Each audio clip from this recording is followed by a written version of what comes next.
world gone insane. An upside-down civilization that cannot be real. A world of madness and terror. It's the Dana Gould Hour. Today's show is brought to you by Casper. Get $50 towards any mattress purchase by visiting casper.com/Dana and using the promo code Dana. This episode is also brought to you by Blue Apron. Check out this week's menu and get your first 3 meals free with free shipping by going to blueapron.com/DGH. Dana Gould Hour, DGH. You will love how good it feels and tastes to create incredible home-cooked meals from blueapron.com/DGH. This is a very special episode of the Dana Gould Hour podcast, not the least of which is because it's coming out on schedule. I am happy to welcome back to the show actor and author Steven Tobolowsky. Steven is a man after my own heart. He is an actor, an author, a musician, a raconteur.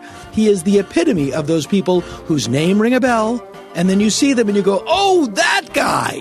He played Ned Ryerson in Groundhog Day. He was the other amnesiac in Memento. He was Commissioner Jarry on Deadwood. The list goes on and on and on and on. He has a much beloved show on public radio, which is also a podcast, called The Tobolowsky Files, and now he has a new book entitled My Adventures with God.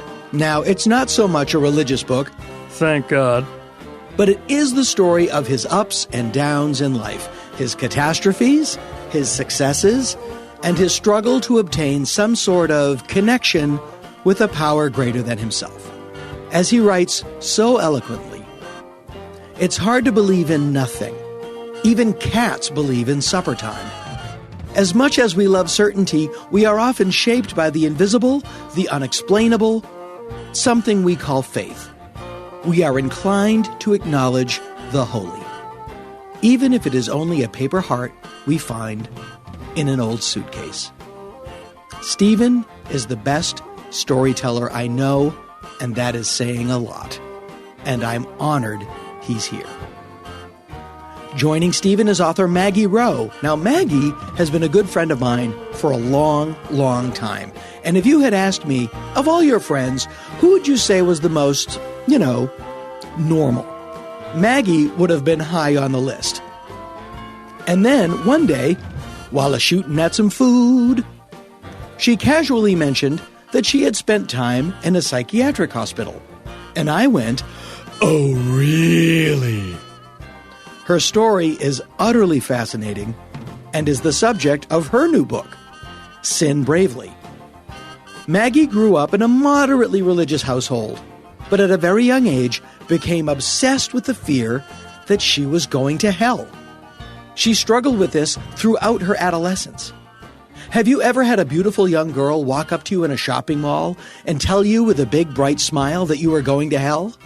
If so, it might have been Maggie. Eventually realizing she was heading down a road where she might end up, shall we say, something for Cocoa Puffs, Maggie checked herself into a Christian psychiatric hospital. I know to many of you that might sound like a contradiction in terms, but you have to hear the story. It includes a former biker and meth head struggling with anger management issues, a set of identical twins tormented by erotic fantasies, and much, much more. I'm honored to have both Maggie and Stephen on the Dana Gould Hour today. As for me, I'm still chipping away at it. March 31st and April 1st, I will be in Tempe, Arizona at the Improv. Haven't been there in a while. And on April 20th, 21st, and 22nd, I will be back in one of my favorite cities, Austin, Texas, for the Moon Tower Comedy Festival. Details and ticket links available on the live appearances page at goodoldanagould.com. Now, if you live in Los Angeles, these dates should be of special interest. On Sunday, April 2nd, I will be hosting a benefit for the One Kid, One World organization at Largo. One Kid, One World helps build schools in Africa for children who otherwise would have no chance at an education. In some cases, these schools are their only guarantee of personal safety. Joining me are Will Forte, Sarah Silverman, David Keckner, Maria Bamford, and others. Tickets are available at largo-la.com. largo-la.com. On April 8th, I will be on hand to introduce a little movie made in 1968 called Planet of the Apes at the Turner Classic Film Festival here in Los Angeles, shown outdoors, poolside, at the famous and famously haunted Roosevelt Hotel. I may be joined by a very special guest. Who knows? For tickets, please go to Turner Classic Movies website. It will be worth it.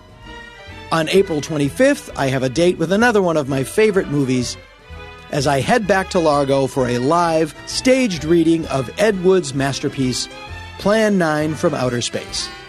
Joining me on stage to bring Ed's not quite as tightly edited as they could have been words to life are Bobcat Goldthwait, David Keckner, Ron Lynch, Jonah Ray, Paul F. Tompkins, Janet Varney, with surprise guests and live music by Eben Schletter, and live shadow puppetry, special effects, and scene design, you heard that right, by puppeteer Pam Severance. It's a great show, and this show, which I've now done, this will be the third time I've done it, quickly becoming one of my favorite things to do.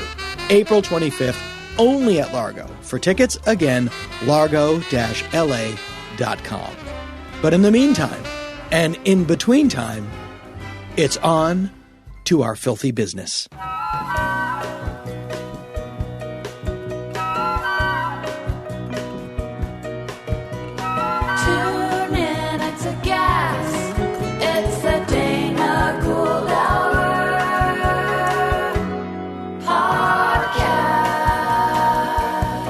Dana Gould Hour.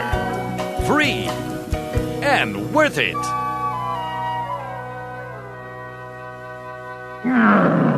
It's showtime.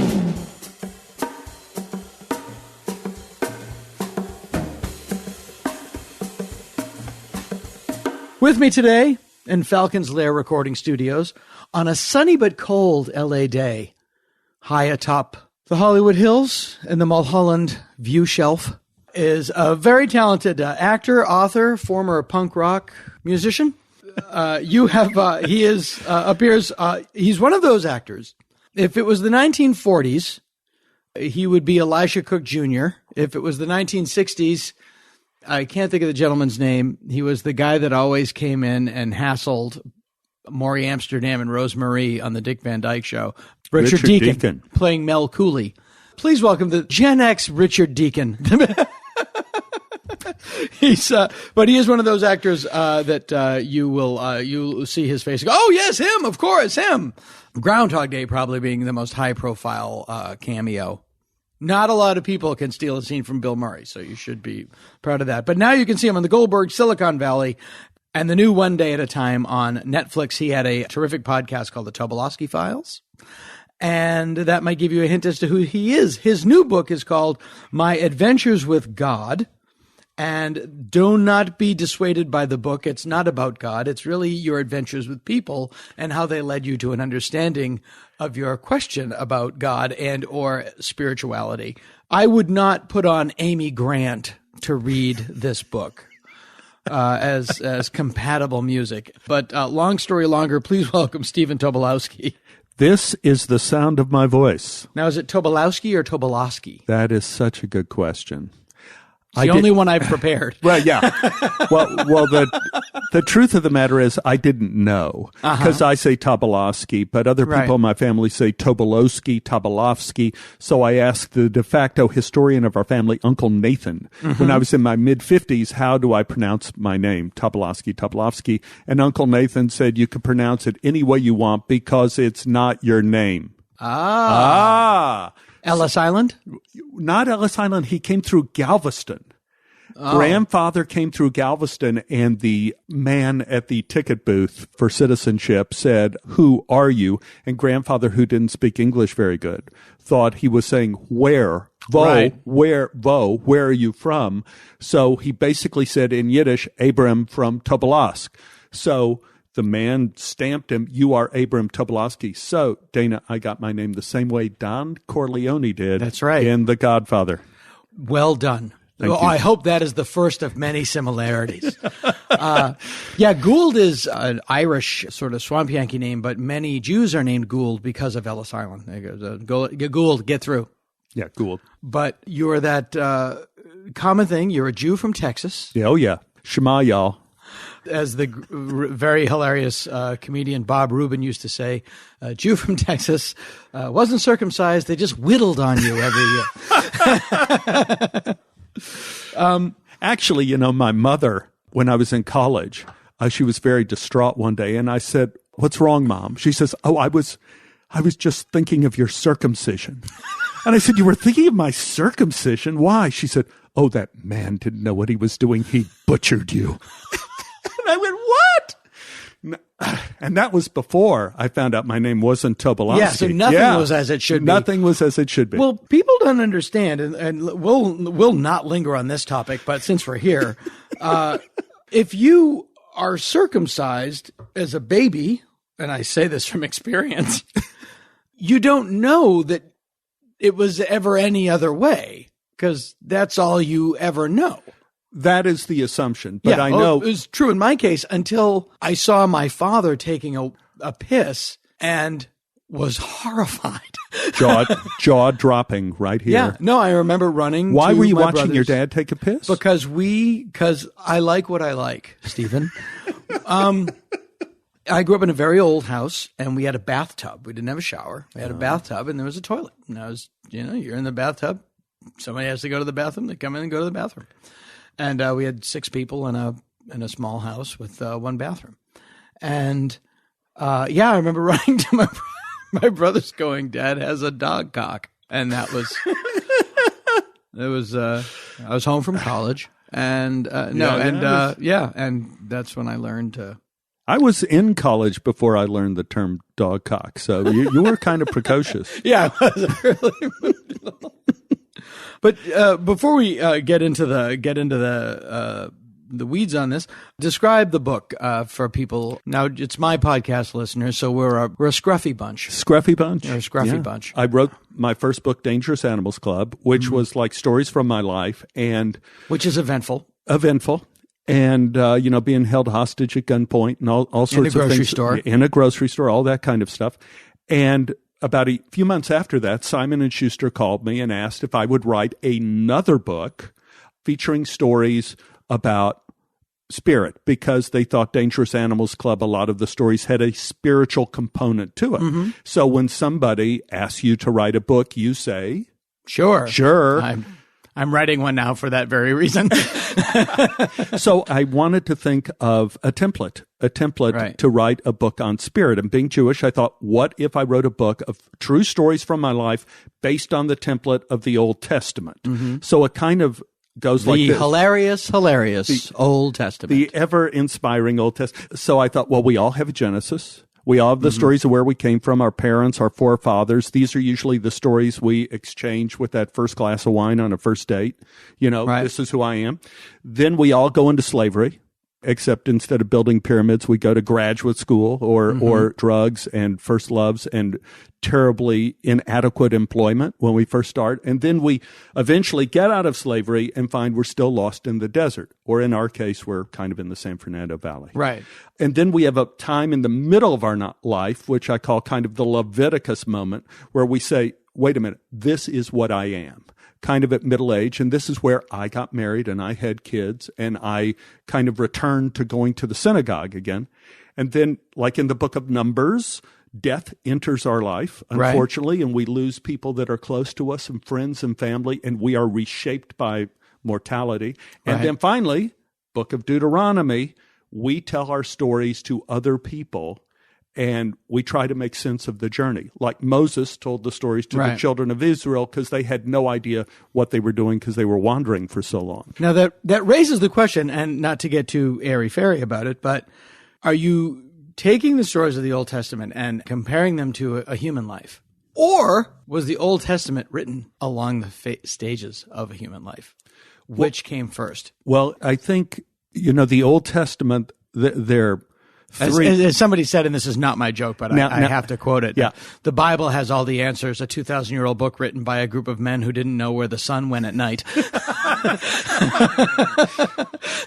There are three theories on how the Old Testament was written. One is that the Old Testament existed before anything, before the creation of the world existed. It was in the mind of God, always existing. Fake. Continue. Okay. Number two is that Moses. I don't really. We don't know. Moses, we don't know exactly because there is such a thing as a priori knowledge. I think is what that version of the story is saying. There's a priori knowledge that we have knowledge before birth, which is the little thing above our lip. Frenum. I thought it was the philtrum.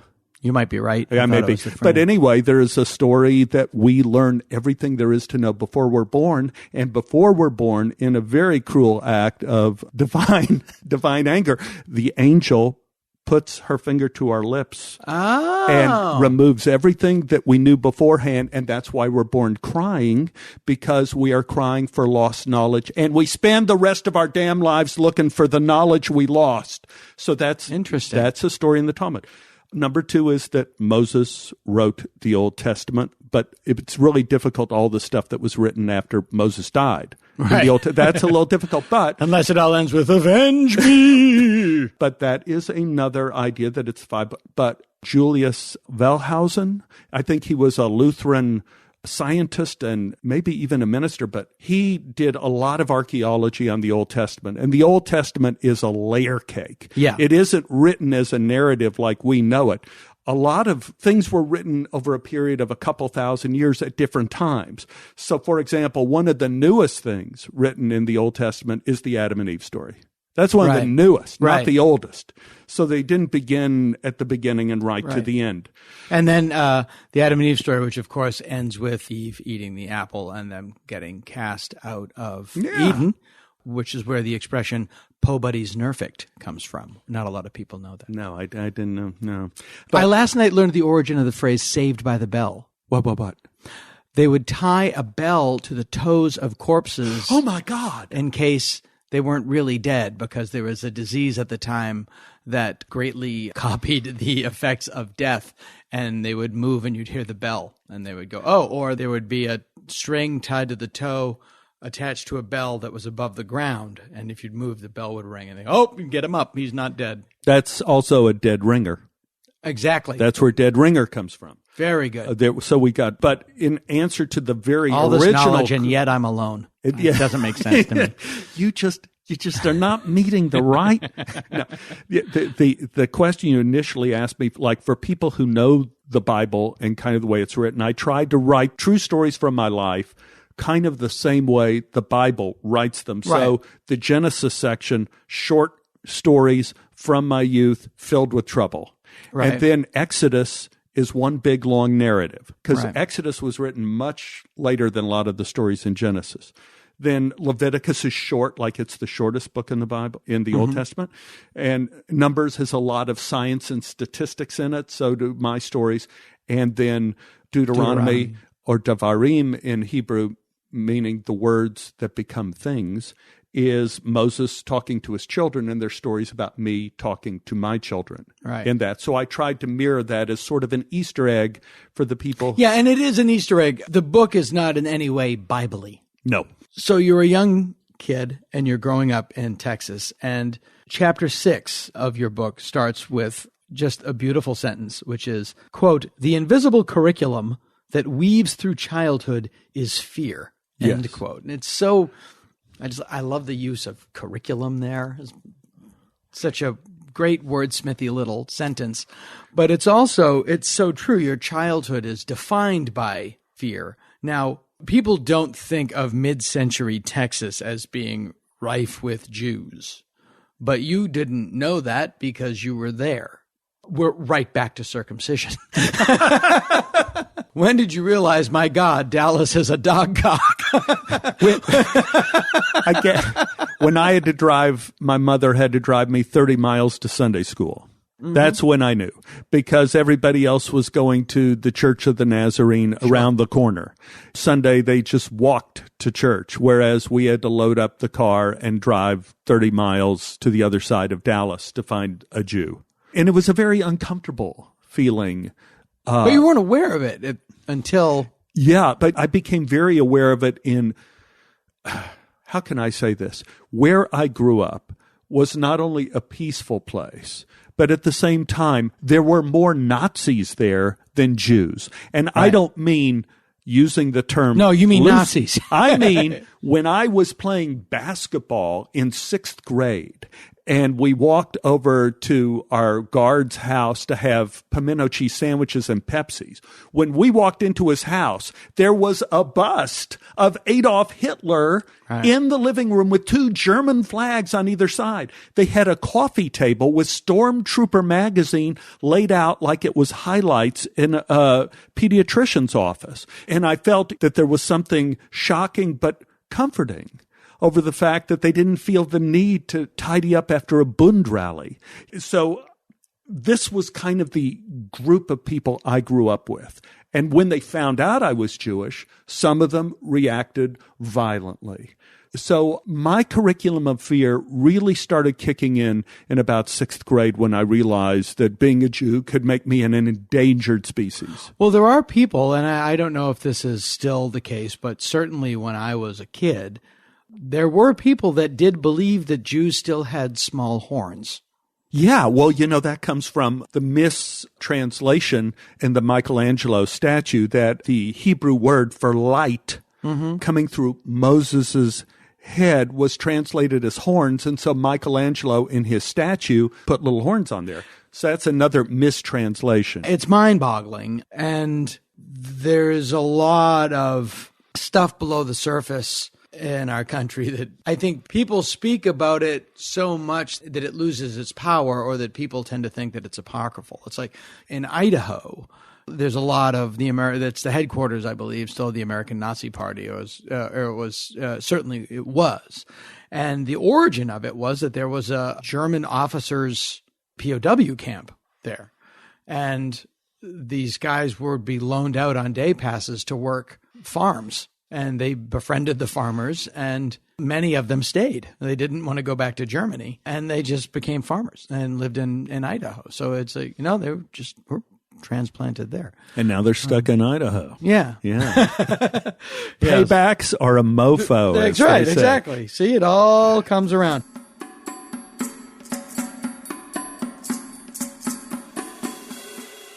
The book is called Sin Bravely, and it is subtitled A Memoir of Spiritual Disobedience. I honestly did not know the specifics of what the book was about when I read it, but I know the author. So it was one of those situations.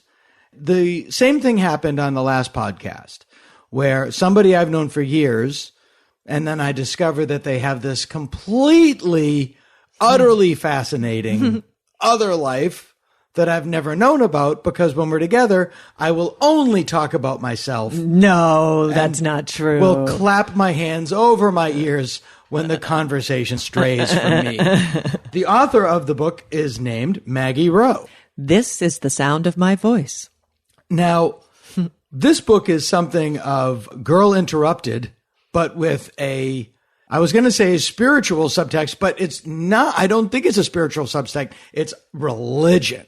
It's religion, and specifically literal religion. Yeah. Evangelical religion. Yeah. A lot of people have stories about how they come to Jesus. This is a story about how you walked away from Jesus, but not Jesus per se, but how you were taught to perceive him as a child. That's exactly it. You and I had very different but equally crazy religious upbringings, but yours is certainly a much more interesting story. Mine had a scary Jesus. I mean, a Jesus that could be kind and nurture his sheep, but then in a second could throw you into the fiery pit. And literally, literally. everlasting. But you didn't grow up down south. No, I grew up in the Midwest, and my parents were actually very moderate Christians. I was the one that became the fanatic. I would read these verses like... So you're how old? You're growing up in Illinois? Illinois, Yeah, outside of Chicago. Yeah. So about... Pretty normal, pretty John Hughes, Ferris Bueller. Yeah, actually, they filmed Ferris Bueller at my high school. So oh, really? Yes, Okay, so that is the scene. Yeah, you're not out in Deliverance territory. Right. Yeah. And a fun, interesting fact about Ferris Bueller when you watch it as an adult, it's a movie about an asshole. He is an asshole. He's I totally agree with you. He's terrible to everyone. Yeah. He's just a narcissistic shitbag. But he's cute. Yeah. I'm glad we had that agreement. So, and your parents were, when you say moderate Christians, church going, but they were there's a difference between religious people and Christians. Define Christian? I would say they did believe the Bible literally, but they didn't shove hell down my face. They never would have mentioned anything. And when I told them I was afraid of hell, because when I was 6, my Sunday school teacher said to imagine the worst thing you could ever imagine happening to you. And I imagined my parents dying and it being my fault. Like I had poisoned them by not refrigerating the milk or something. And then and the Menendez brothers were next to you going, I don't see the problem with that. So she put a little dot on the chalkboard and said, imagine that this is 1 year of that feeling. Now imagine that going on forever and ever and ever and ever and ever. Now, we all know now how fucked up that is. And it is obviously within our lifetime that people did that. Do they still do that? They completely still do it. That boggles my mind. Beyond, I mean, they have these things called hell houses, which are, yes, about hell houses. Performed in it. That's right. Of course you did. Of course you did. I've totally forgot. I was the evil abortion doctor. That's right. You were the abortion doctor. As opposed to the kindly abortion doctor. That's right. I was in a relationship with a woman that was Christian oh, really? Yeah.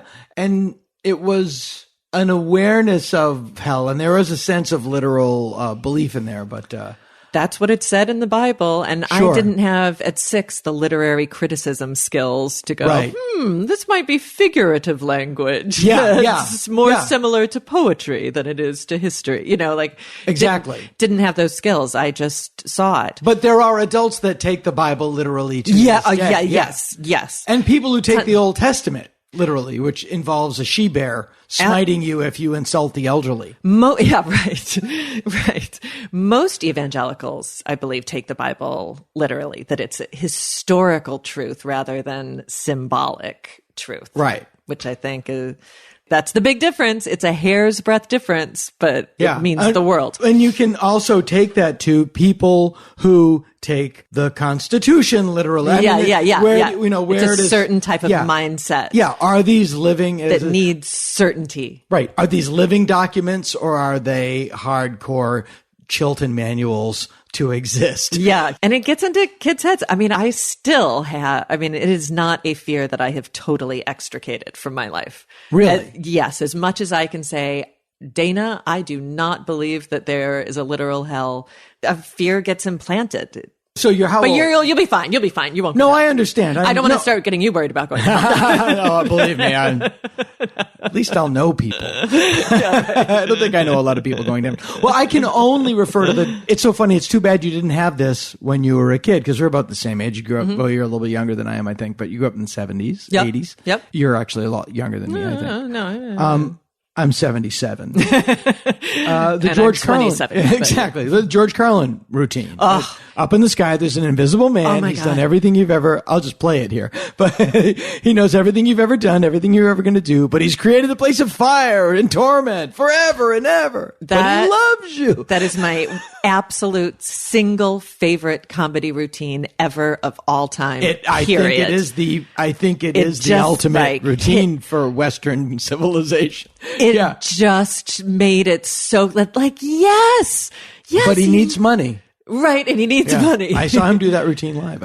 Did you really? Yeah, I was in the famous clip of him on YouTube was at the Aspen Comedy Festival, and I was there. Wow. It was amazing. Yeah. Yeah. When I first heard it, it was like the truth in comedy. And absolutely. It helped get me out. It took a lot of years to pull myself out. There are so many things. All these things in the book are flooding in, and I want to cover them all, but I want to move somewhat chronologically because it's a fascinating story about you're a little girl, you're 7, 8 years old, you have your own Bible.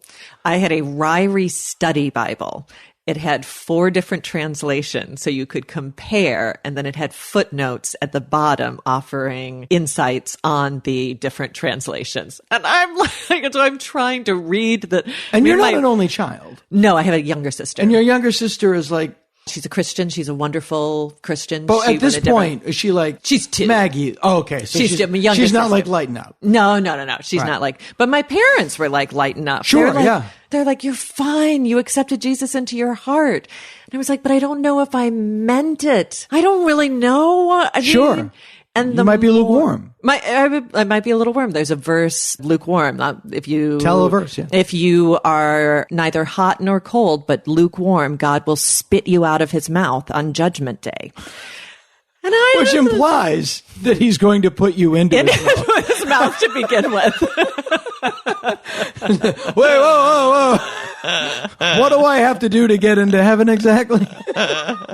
Yeah, again, you get into that symbolic language that people haven't really dissected and boiled down. But I felt like I'm lukewarm. I just want to watch the Brady Bunch and eat Hostess cupcakes. I'm not on fire for the Lord. So maybe, and then the more I feared him, then of course the more you hate him, and then you're like, I don't love him. I don't love him with all of my heart. And then you're more scared, and it creates a vicious cycle.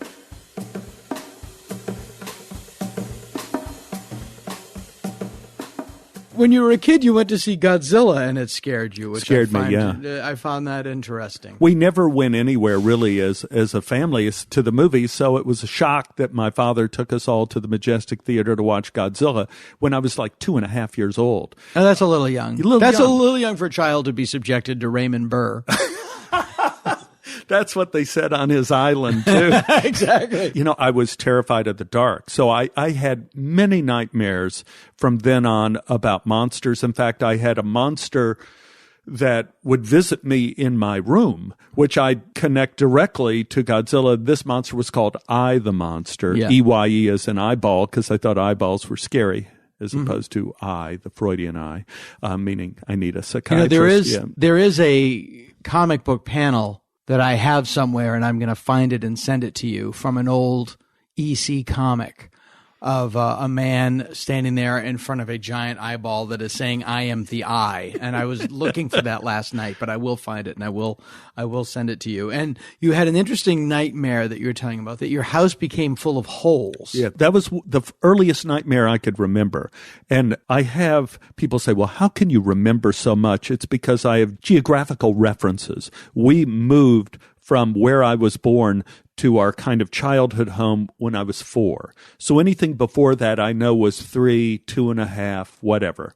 So this dream happened in the before home. And I dreamt that there were holes. Now, this is interesting because people out there, you may recognize this dream. I dreamt that there were holes developing in the floor of our home, on the walls, in our furniture. And if you touched one of those holes, you were sucked underneath, and there was fire, and there was misery, and there was death and destruction on the other side of those holes. Sounds a lot like hell, right? Well, I was going to say Van Nuys. Yeah, I talked to people who told me, without hearing my story, they had the same nightmare as a child. So I wondered if it was, again, one of those a priori knowledge. Universal experience. Universal things. Yeah. So in that dream, I was stranded on my couch in that little room where I used to watch Romper Room, and holes were developing around me, and I screamed in my dream, and my father ran to my rescue, and as he was reaching for me, he stepped on one of the holes and was sucked under the ground, and I lost him, and I screamed for him, and apparently I was crying so loud that my mother and father both ran to my bedside to comfort me, and when I was telling Dad my dream, again, one of these little memories that you don't know if is a real memory or something that time has fabricated. Yes. But I see his eyes, and I see that he had a fondness or an affection or an appreciation that he held such a high position in my unconscious, that he was my savior, that he was my rescuer in my unconscious. He was proud that he had a good role to play in the dream. Oh, that is fascinating. It also made me realize what scared me as a kid. I was raised on horror movies, but they never scared me. Horror movies, horror movies never scared me. The first movie that disturbed my sleep, I was in 7th grade, and it was Helter Skelter, the TV movie, and it was because it was real, because it had happened. It threw me. But the movie that really scared me as a child was A Hard Day's Night, because John Lennon's in the bathtub, and they pull the plug, and the tub empties out, and he's gone. And Paul looks down the drain, and it looks as if he got sucked down the tub drain. And my mother said that was what freaked me out. If I was in the tub and you pull the drain, I would lose my bananas, which is your dream. It's the dream. Yeah. Amazing. Yeah. Amazing. And I loved Hard Day Night. And I have to say this because it's a better movie than Help, but I like Help more. I used your bathroom while you were in the kitchen. And better than you using my kitchen while I was in the bathroom. And you have a picture of my primal movie from my childhood, which is Creature of the Black Lagoon.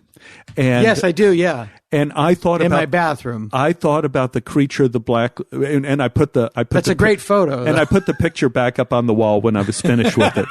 So thank you. Just like I do.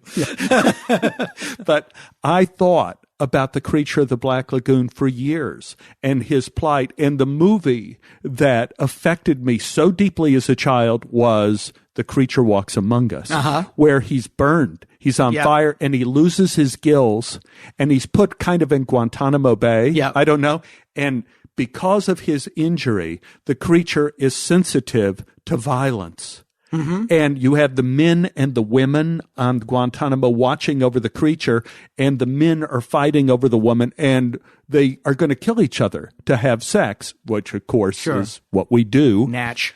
But the creature can't take it. He rights the wrong. He kills the bad guy. He's completely shot.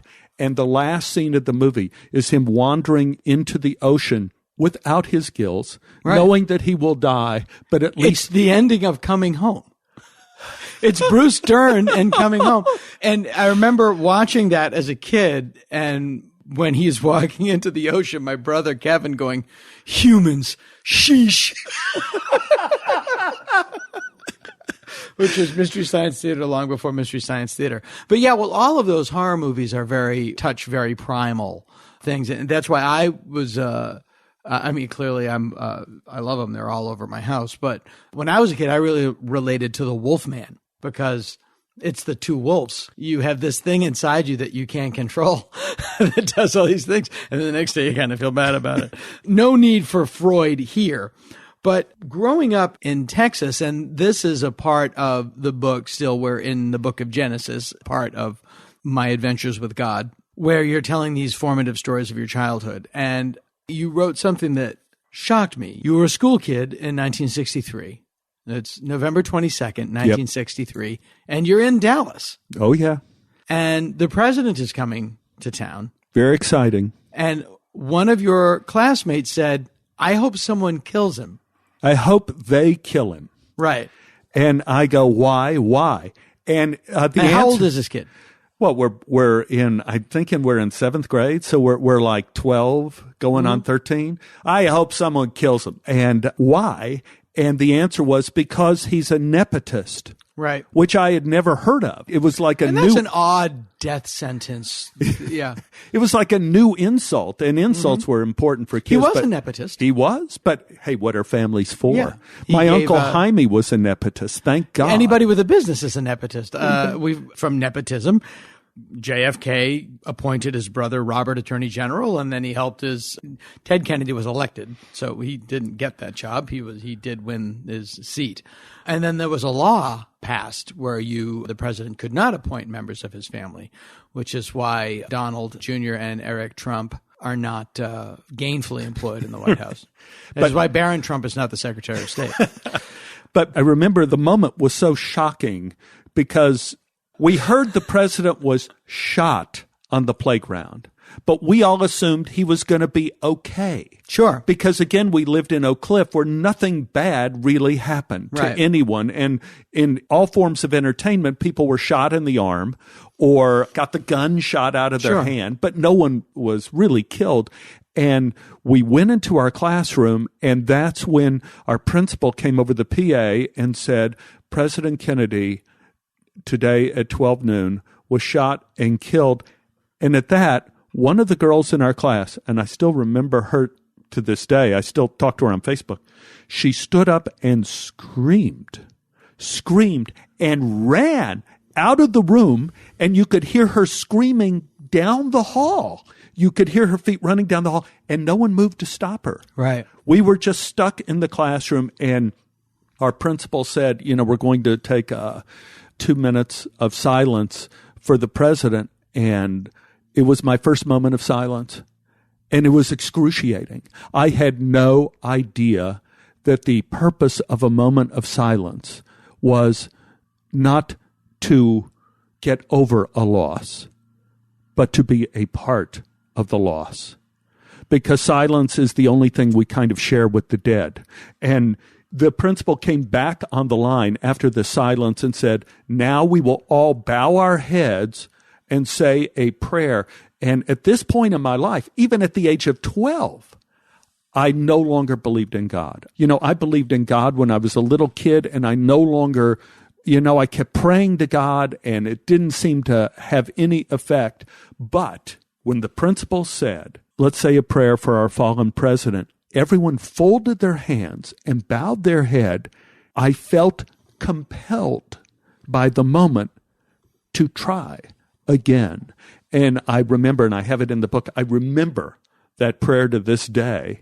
And that is, and it wasn't a very good prayer or articulate, but I said, not after you found out he's been killed. Yeah, I said, dear God, well, no, I knew he was dead, but my prayer was, dear God, I hope he's okay. And it is a question that I've never been able to really completely answer to this day, which is also part of the quest of the book, is are any of us really going to be okay? And what is the sum total of this journey we're kind of on?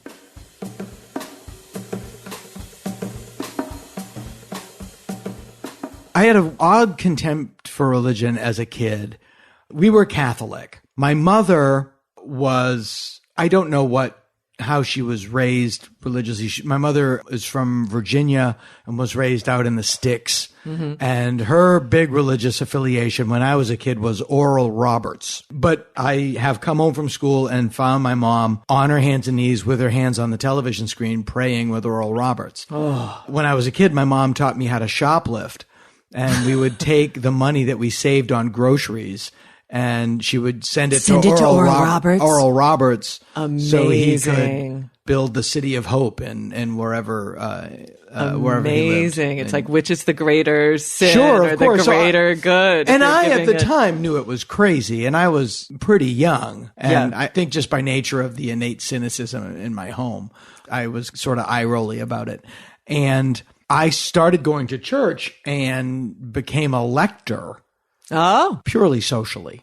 My friends went to church, and we had a really cool priest named Father O'Brien who, before we drove, would drive us around. And we'd, go to the movies on the weekend. We go to the movies with Father O'Brien and go have pizza with Father O'Brien. And it sounds like sketchy. But wasn't? No, it was great. He was an excellent human being. Mm-hmm. I wish I knew where he was. I'm sure he's out there. I think he's in Worcester, Massachusetts. Father Dennis O'Brien. If he's out there. Shout out. Excellent guy. 5-star human being. But he was just as a guy. I wish that you had met him as a child, because he would have set you straight right away. He was kind of eye-rolling, like, Yeah, there was no eye-rolling, because eye-rolling was, the big sin is blaspheming the Holy Spirit. Sure. So well, eye-rolling at the Holy Spirit is not a good thing. well, that was the point, because I often said, pretty young, if someone's going to go to hell because they're not baptized, then God's an asshole. Then God's an asshole. Well, here's the way I was taught it. There are different beliefs, but Baptists believe that the baptism doesn't save you. It's an indication that you've already been saved and you want to get baptized. But if you don't want to get baptized, then that means you weren't saved. Right. So it's a complicated little logic puzzle. In the Roman Catholic Church, baptism is sort of like your ticket into the stadium. Right, you got to do it. Yeah, you got to do it. For better or worse, I found the whole thing crazy. And I think it's because I was confronted with such an unhealthy spiritual affliction in my home. Right. My mother would literally, thank Jesus for helping her find her flip-flop. I remember not too long ago, and I say these because I know my mother doesn't listen to my podcast, the year of the earthquake in Chengdu, China, which was, 5 years ago, 6 years ago. Something like that. I don't know. Yeah. That's where my oldest daughter is from. I've been to Chengdu. And when the earthquake happened, I remember calling my mother going, Mom, did you hear about the earthquake? That's where Lulu's from. I've been to that town. And then it hit me like, if Lulu wasn't here, it's quite possible she would have been in one of those school buildings. Yeah. And my mother, as mothers do, waited for me to stop making noise with my mouth and then picked up the conversation where she wanted to pick it up and went right to, well, everybody's over here watching the Patriots. And I opened the oven just before my cake fell. God was really looking out for me today. That's why he wasn't there to help those kids. Because he was concerned about that cake. He loves cake. Floppy. He does love cake. The man loves cake. So I think confronted with that, like right out of the gate, I was like, you can see the discouragement. I remember they would pray for sports teams to win in church. Oh, I've seen my mother on her knees thanking God for the Celtics winning. And it just always. So I think, because of that, I always had an aggressively unhealthy acceptance of it. And so it's hard for me to empathize with how you were raised because there was no respect for spirituality in my home. It was mom's cartoon belief. Right. And if my parents had not been such wonderful Christians, if I had seen any ounce of hypocrisy in them, I feel like it would have been much easier to break away from the religion. Right. They were just such wonderful examples. How could they be wrong? You know, I never saw anything like that. Like if I had seen something like that, I could go, oh. But in general, I really didn't. Right. And to your friends, when you're like around puberty, like you're 13, 14 years old, you're a very devout kid. I had to witness to people. What's witnessing? Is the worst thing. It's where you try to convert. It's proselytizing. It's where you convert someone to Christianity. And you can do it in two ways. You can try to work Bible verses into conversation naturally and then bring them in. Or you could wear something that like indicates that you're a Christian. So I would make myself talk in Bible verses and I had a t-shirt that said, "Feel the Force, Jesus." Right. Now, was that a Star Wars thing? It was a reference. It was trying to be cool. It was trying to connect, but it was so embarrassing. But I felt like if I'm ashamed, there's a verse, if you're ashamed of God on earth, God will be ashamed of you on Judgment Day. Sure. And my logic said, well, if I'm ashamed to proclaim that I'm a Christian, then God's going to be ashamed. And that it's the difference between finite and infinite. Like, it's worth the sacrifice to be an uncool kid. Your eternal state is taken care of. You know, and that sums up Western religion. It's all about the reward. Yes. They even use it. They even use the word reward. You're going to go to your Christian reward. What about now? Our friend, I quote him on this podcast a lot, Kevin Rooney, our friend, said once, how awful did the world have to be when they invented it? You know, it's like, when life's great? When you're dead. That's when it gets great. That's when it's... Can we do anything in the meantime? No, don't even bother. It doesn't matter. Who cares? This is a speck of little time. Yeah, when you're dead, it gets... When you're dead, it gets great. Yeah, and if you can look at heaven and hell as being states of the now and of spiritual connection, then the whole thing opens up and it's about something that's right in front of you instead of after you die. Yeah. There's a verse that talks about the jewels that you will get in your crown in heaven for converting people and it's just so like Elvis. It's so Elvis. That we all want to have major bling on our heads when we're in heaven. Jesus will give you a wide belt. Whoa! You'll get like a heavyweight championship belt. Yeah, right. But you're not surrounded by a lot of like-minded people. You're really the extreme. I was the extreme. My parents got me when I was about to be baptized, my parents got baptized early. Yeah, early, 2 years earlier than normal, because I was so scared. My parents thought that might alleviate my fears. But and it's important to underscore this because it's the key motivator in your story in the book. You're a normal kid, but for whatever reason, you are obsessed with the fear of going to hell. Yes, that is. I also had irrational fears as a child of being abandoned. When I was in fourth grade, so that's 10 years old, our teacher was a chain smoker, and she would have to leave like every half an hour to smoke. And one time we were in the room, in our classroom, and the dismissal bell rang, but we couldn't leave because she wasn't there. Oh. And I immediately went, she's never going to come back. We're going to be here forever. I'm never going to see my parents again. Oh, and I had an anxiety attack at 10. And so I know what it's like when you have those irrational waves of fear and panic come cascading down on you. The only thing I could think to do was to study the Bible more and more and more and be as good as I possibly can. That became the compulsion from the anxiety. But that's also self-defeating. And that comes up later with the story of the rubber band, which I want to talk about. Oh, yeah, it is self-defeating. Because what you need to do is not possible. The bar is too high. And the bar was set too high because the human beings that wrote the rules of the bar set them so that no one could ever attain it, so that they would always be under the control of the people who supposedly knew how to get over the bar. Right. Love the Lord your God with all of your heart. Yeah. All. Oh, God, I don't know of all of my heart. I don't know the percentages. In the handbook of sinning, as they say, all sins are 3 sins: thought, word, and deed. It was, you're going to get dinged 3 times. And that's for right. Just one sin. I had the big thing, don't blaspheme the Holy Spirit. I developed this OCD tendency where I would just make myself say, blaspheme, blaspheme, blaspheme. That thing of, don't think about pink elephants on the wall. Sure. So the more I tried not to blaspheme, the more I started this compulsion.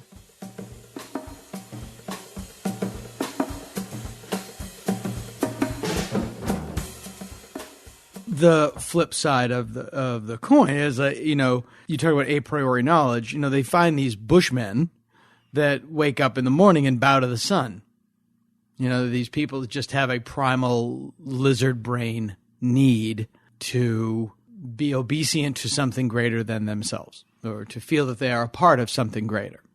And what Bill Maher points out in Religulous, which is a great documentary, is that we have these stories. Even the Gospel of Christ is not the first time that story has been told, that it's a similar template to other religions. And so is this that, we have this deep ancient knowledge in our mind that we are a part of something greater, and that we have to reuse the word, be obedient to it? Or is this what it is? Is this table, and at the end of the day, it's done, and your life was your life, and it was what you made out of it, and the journey was the journey, and it has the meaning that you give it. At a certain point, it becomes, prior to the other thing about Woody Allen that I find so unseemly. The other part of Woody Allen that I found so unseemly was well past the age of 26. He was going, is this all there is? At a certain point, you're supposed to just have your kids and go to work, and then you don't think about that till much later. I've never liked libertarians because, to me, Emma Arnold put this best. The very funny comedian said, libertarians are just people that are too big of pussies to take a side. And I'll give you an example. I was doing a radio show in Denver, Colorado last weekend, and I was arguing with the, quote, libertarian, unquote, host. And I said, people seem very upset about Donald Trump. Well, if you read the traits of narcissistic personality disorder, you will never be surprised by anything he does. And he goes, and I got to tell you, same with Obama. And I went, actually, no. He is as much of a narcissist as anyone who thinks they can be the president of the United States has to be. But in terms of having the disorder, he doesn't have those traits. And I said, and he goes, no, I don't know. I go, all right, well, let me give you an example. How old is your daughter? He goes, 12. I go, all right, now your daughter's 16. She's going to get stuck in an elevator for 2 hours. She can be with Donald Trump or Barack Obama. He goes, I'll tell you who I don't want it to be, Bill Clinton. And that was the perfect libertarian answer. I'm not going to pick a side. I'm going to step back, point to something completely unrelated, and not have to own any of this. And I feel that I'm that way sometimes with religion because I'm not a devout atheist, nor am I a devout believer. I'm agnostic. I firmly believe that I don't know everything. And I understand that things that I can't conceive of can exist. The fact that I can't conceive of it doesn't rule it out. My dog cannot conceive of my computer, yet they can both be in the same room at the same time. You know, what you said about the Aborigine, bowing to the sun. Inherent in what you said, you implied that his belief system was somehow inferior to another belief system, right? And that wasn't my implication. That wasn't my intended implication. No, I was on par. No, I apologize if that was the conclusion you drew. To me, it is exactly the same as somebody who goes to a Latin Roman Catholic Mass, that he has a need to be a part of something greater than himself. Himself. The women don't matter. I mentioned this. There's always a battle between the world of science and the world of spirit. Always that. Mm-hmm. And science will tell you we can weigh and measure everything, that there's link, width, and depth. And there's time that Stephen Hawking will talk about. But really, where we live, and I mentioned this in the book, where we live is in the fifth dimension. And that is the dimension of narrative. So much of our life depends on what story we think we're telling. You could give people the same set of facts, and they could come up with an idea that the story I'm telling is a love story. How lucky I am to be alive and what I'm doing here. And you could give another person the same set of facts, and they could say, the world is fucked.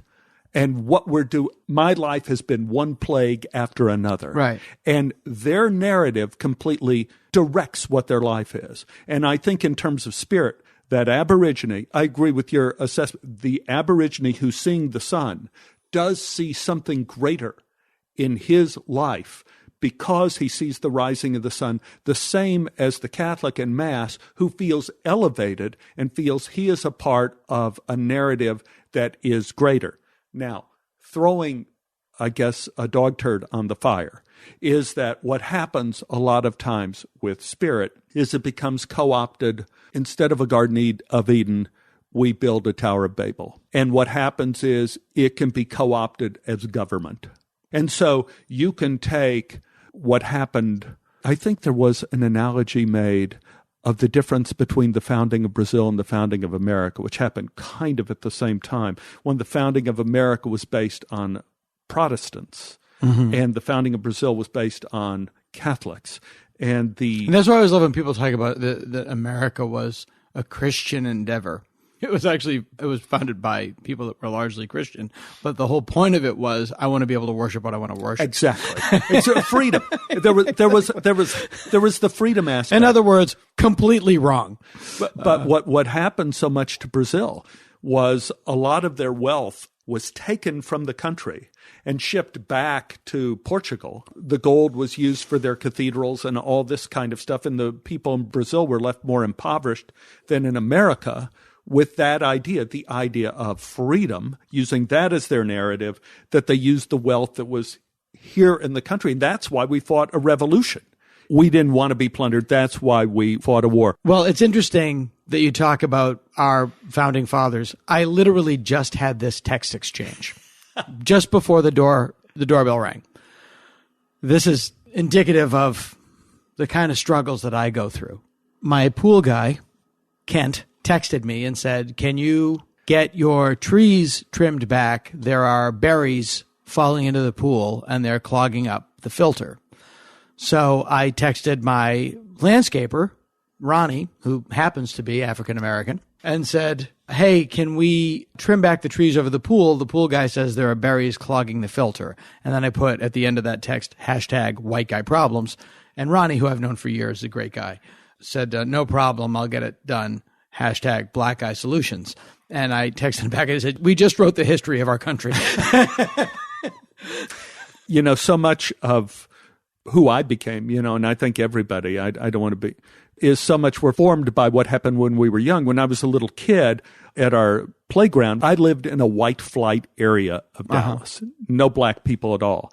I remember getting to our schoolyard and one of the kids of our neighborhood, Mike Fernelli, they were throwing rocks at him. A group of boys was throwing rocks, and I don't mean pebbles, I mean rocks. Mike was crying, and they were yelling, nigger, nigger, nigger, get out of here, nigger.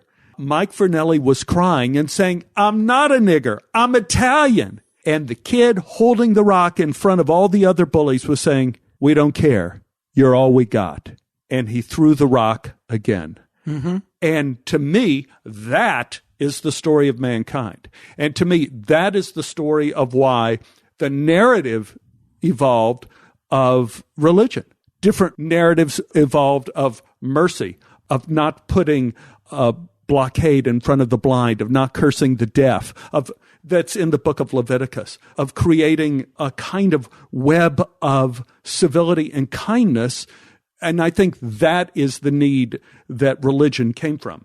Right. And that's interesting now that we are, as a nation, entering into a new, at least a 4-year period of increased civility. Yeah, well, it's going to be a time of testing. It sure as hell is. It's terrifying.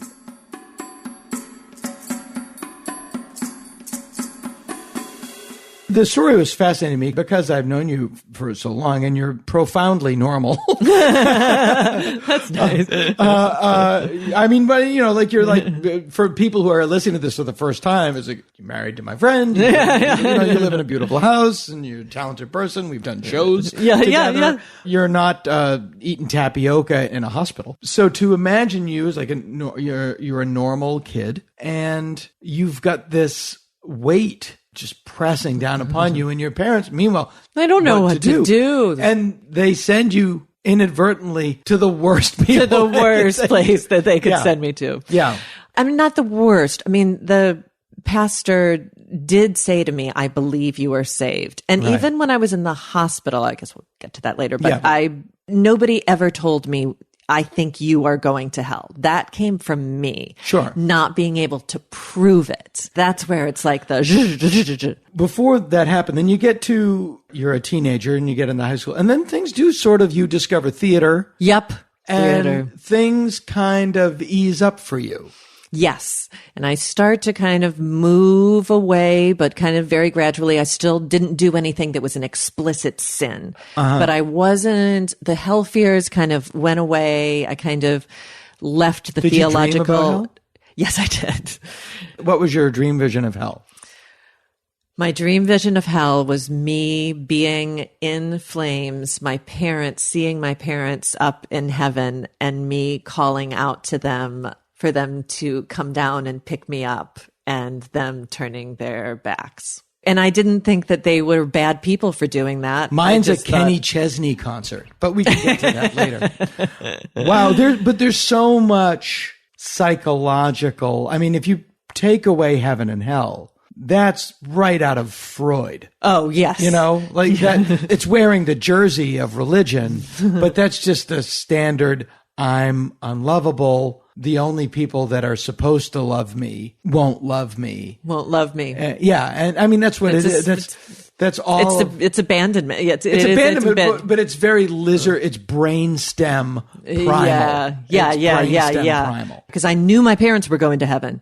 I knew they were going to be there. Like, I didn't have any doubts about that. Yeah, that stuff is very primal because we do set up our parents as, well, see, I couldn't say that.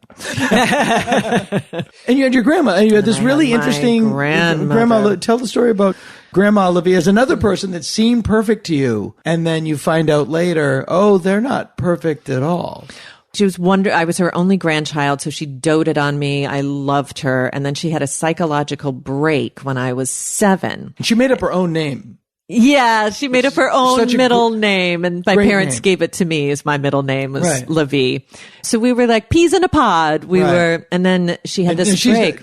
Your grandfather, just to back up the story, your grandfather has a wife and a kid or 2 kids, has some kids. Yes. And he meets this woman in whatever, the 30s, 40s, 50s. Leaves them and goes leaves them for this hot chick. this woman who was just extravagant and colorful. And, Yeah. I knew that there was something bad about her. You know, I always kind of knew that.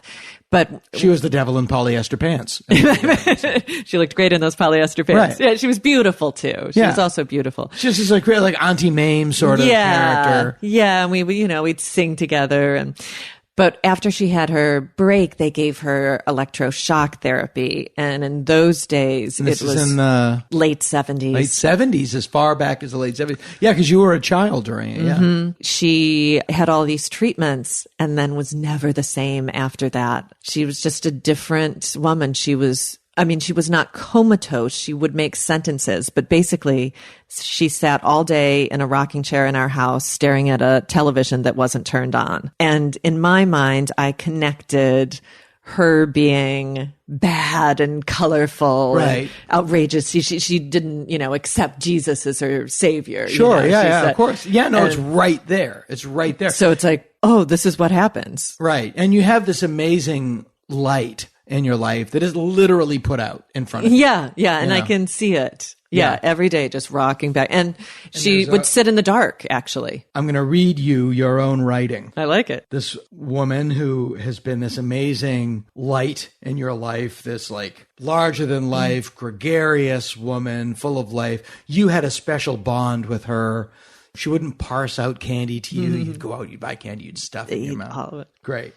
And then she has a psychological break, goes to a psychiatric hospital, and this is in the late 70s, and undergoes electroshock therapy. And then you go to see her, and you write, "But now, with dull, soulless eyes, my grandma grabbed the box of candy and tore into it, ripping off the wrappers, which she dropped on the floor, shoving the candy into her mouth, gumming the treats like a goat in a petting zoo. To cover the silence, I told her it was great to see her, and that I'll be praying she'd come to know Jesus as a personal savior.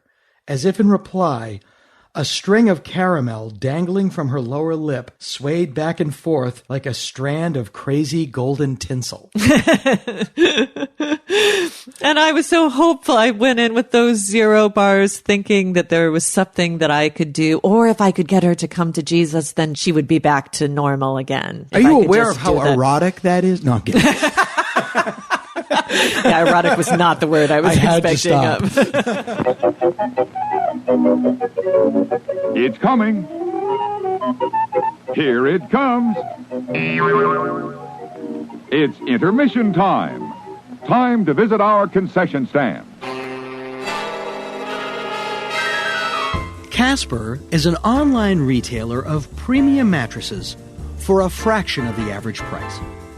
Casper is revolutionizing the mattress industry by cutting the cost of dealing with resellers and showrooms and passing that savings directly to the consumer.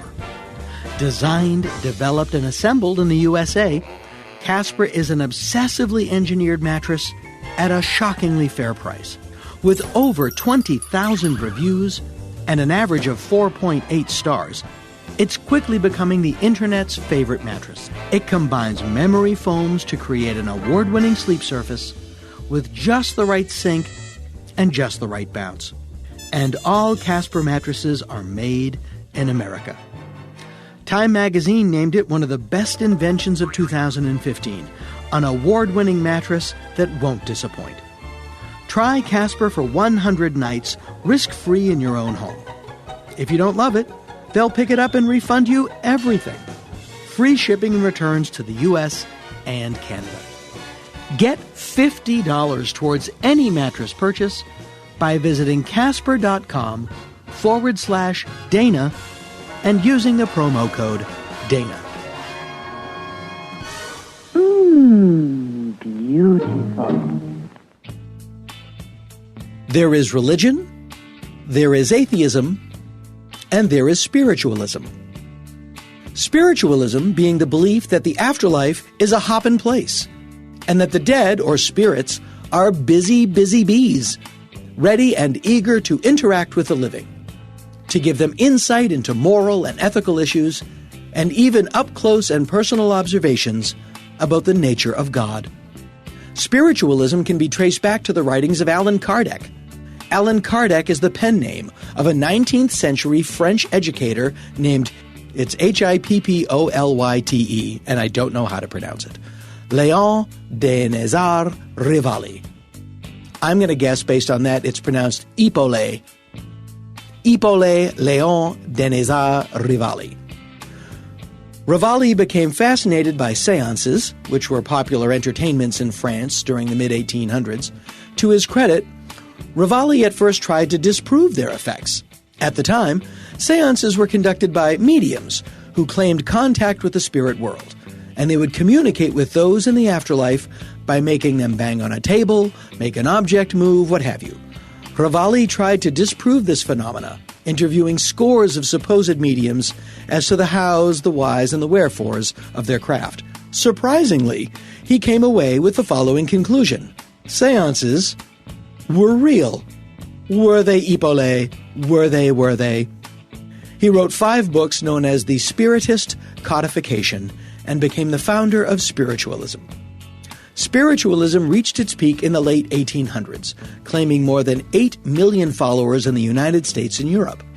One of its more famous followers was Arthur Conan Doyle, the creator of Sherlock Holmes.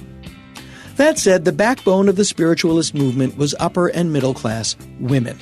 Our society is dedicated to contacting the other world. The communists? The spiritual world. Taro, Saran! These were the progressives of their day, supporting the women's suffragette movement, the abolition of slavery, and many more liberal causes. Many of the more famous mediums were women, including Emma Britton, Eusapia Palladino, Mina Crandon, and the excellently named Bangs sisters, 2 Chicago-based sisters who made a living painting spiritist portraits of those who had passed on. Spiritualism is still practiced today, but its reputation as a legitimate belief took a massive blow in the 19th century with accusations of fraud against mediums and spiritualist organizations. Perhaps the most famous official fraud case was the strange case of spirit photographer William Mumler. William Mumler was an amateur photographer and chemist from Boston. Having one day prepared a glass photographic plate, as was the technology of the day, he proceeded to set the timer and take his own photograph. He would go on to say, "The photograph was taken of myself, by myself, on a Sunday, when there was not a living soul in the room behind me, so to speak." The "so to speak" was added because behind him, in the photograph, appeared the translucent image of a young girl, whom Mumler said was his deceased cousin. Eventually, Mumler related the story to some people from New York, where he had relocated, who were interested in spiritualism. They begged him to try this photographic miracle on themselves. Eventually, over 20 people paid to have photos of themselves taken by Mumler, and in, oh my God, pretty much every one of them, deceased friends and or relatives can be seen standing behind them. A Dr. Amy Brown was shown to be standing in front of a beautiful female spirit. In another, 2 women and a gentleman were behind Dr. Brown. A widow sat for a photo with her 2 daughters, and when the photo was developed, one of the girls erupted that she could see the image of their deceased father standing behind them. The mother took a look at the photograph and burst into tears. One woman was not so taken and accused Mumler of using imperfect photographic plates.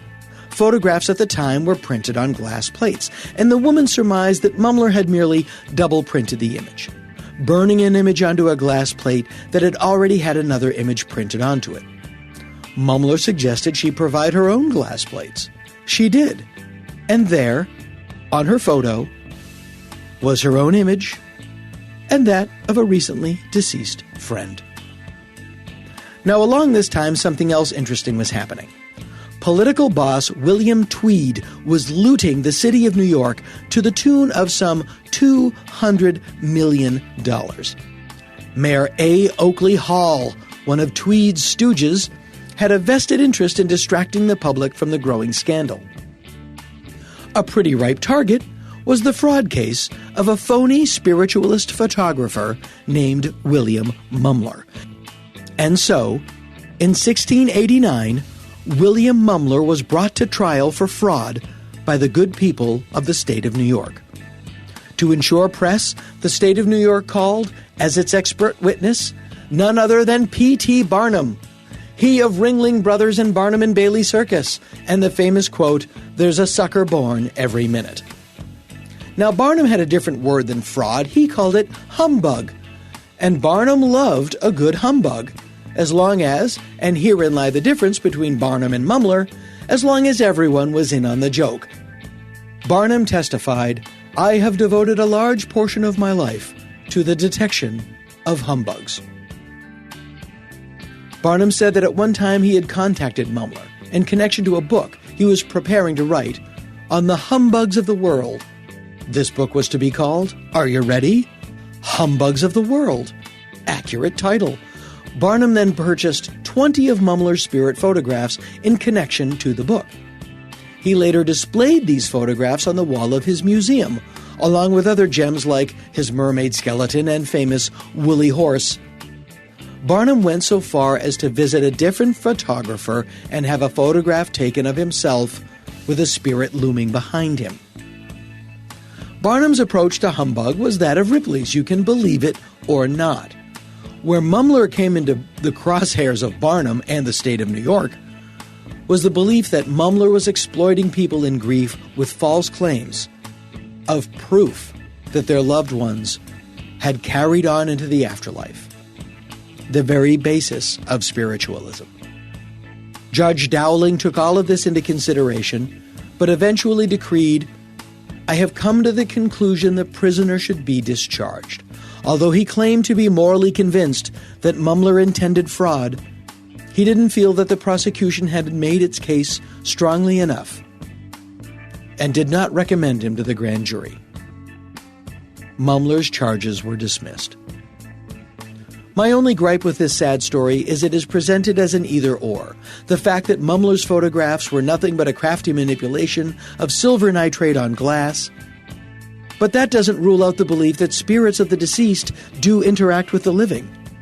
I, personally, like to think they do.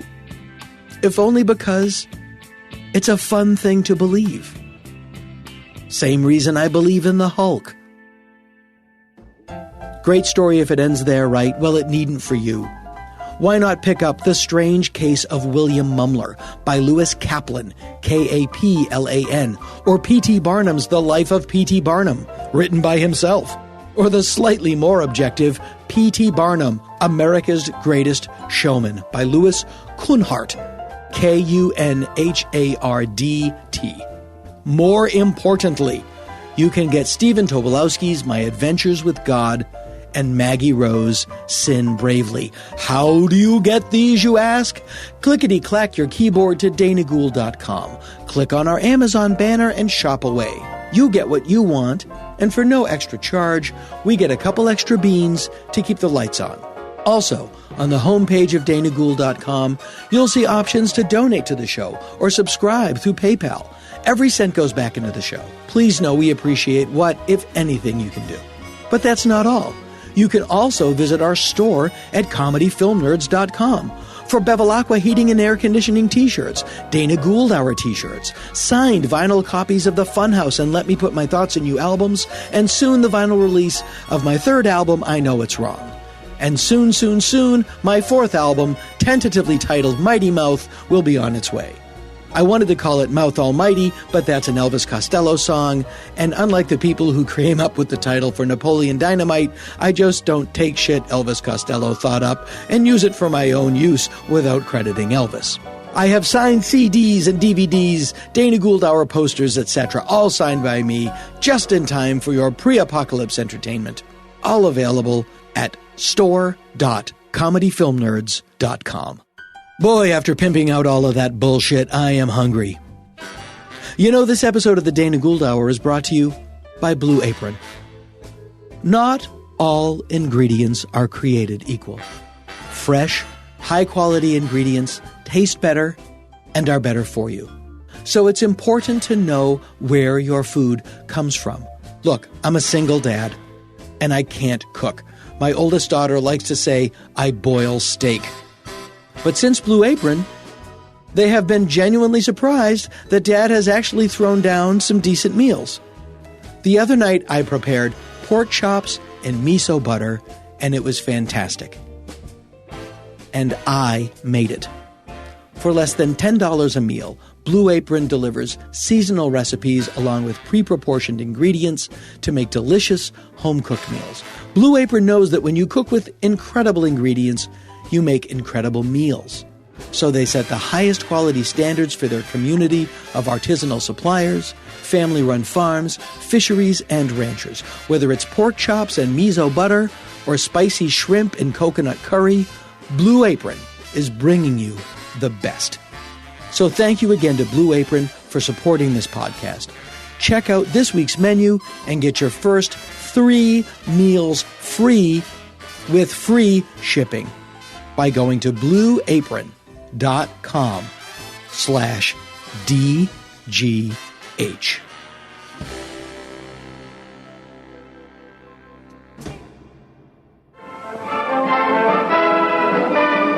Make sure you get yours and enjoy it now.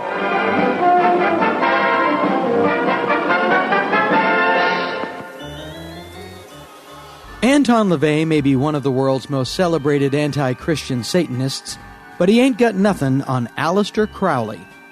Born Edward Alexander Crowley in England in 1875, Ed would grow up to become one of Western civilization's leading devotees of the occult.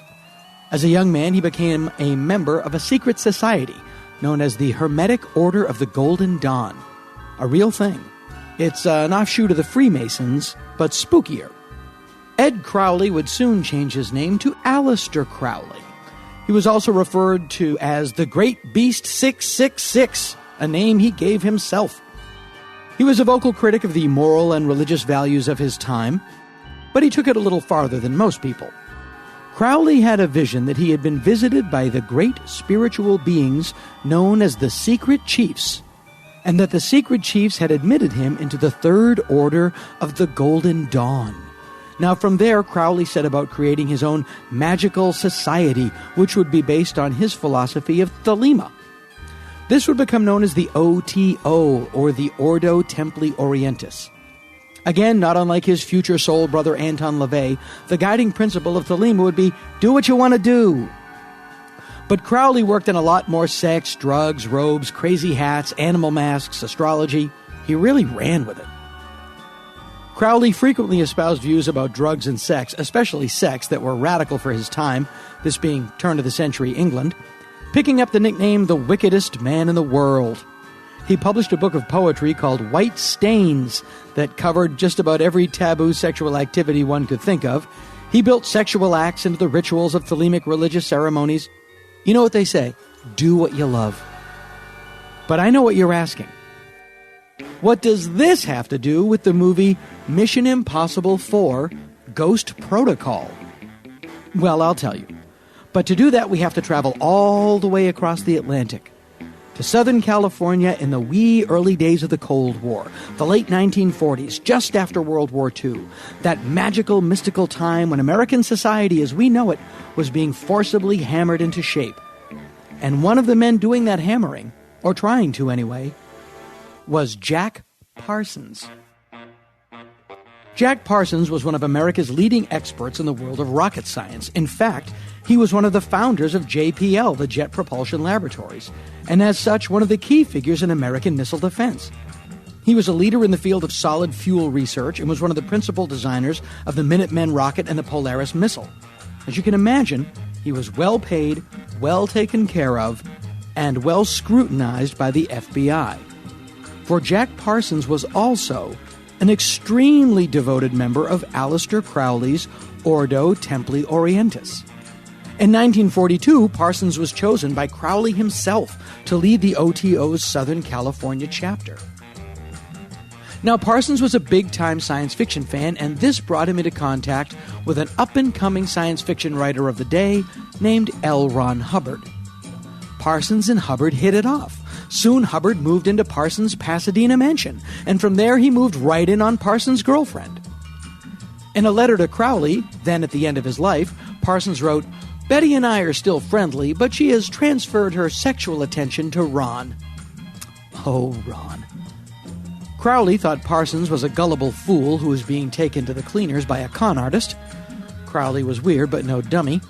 And this is an opinion of L. Ron Hubbard that was shared by many of Hubbard's friends at the time. In a letter to writer Isaac Asimov, Hubbard's friend L. Sprague de Camp wrote, "You know, Robert Heinlein thinks that Ron went to pieces morally as a result of the war. I think this is fertilizer. He was always that way.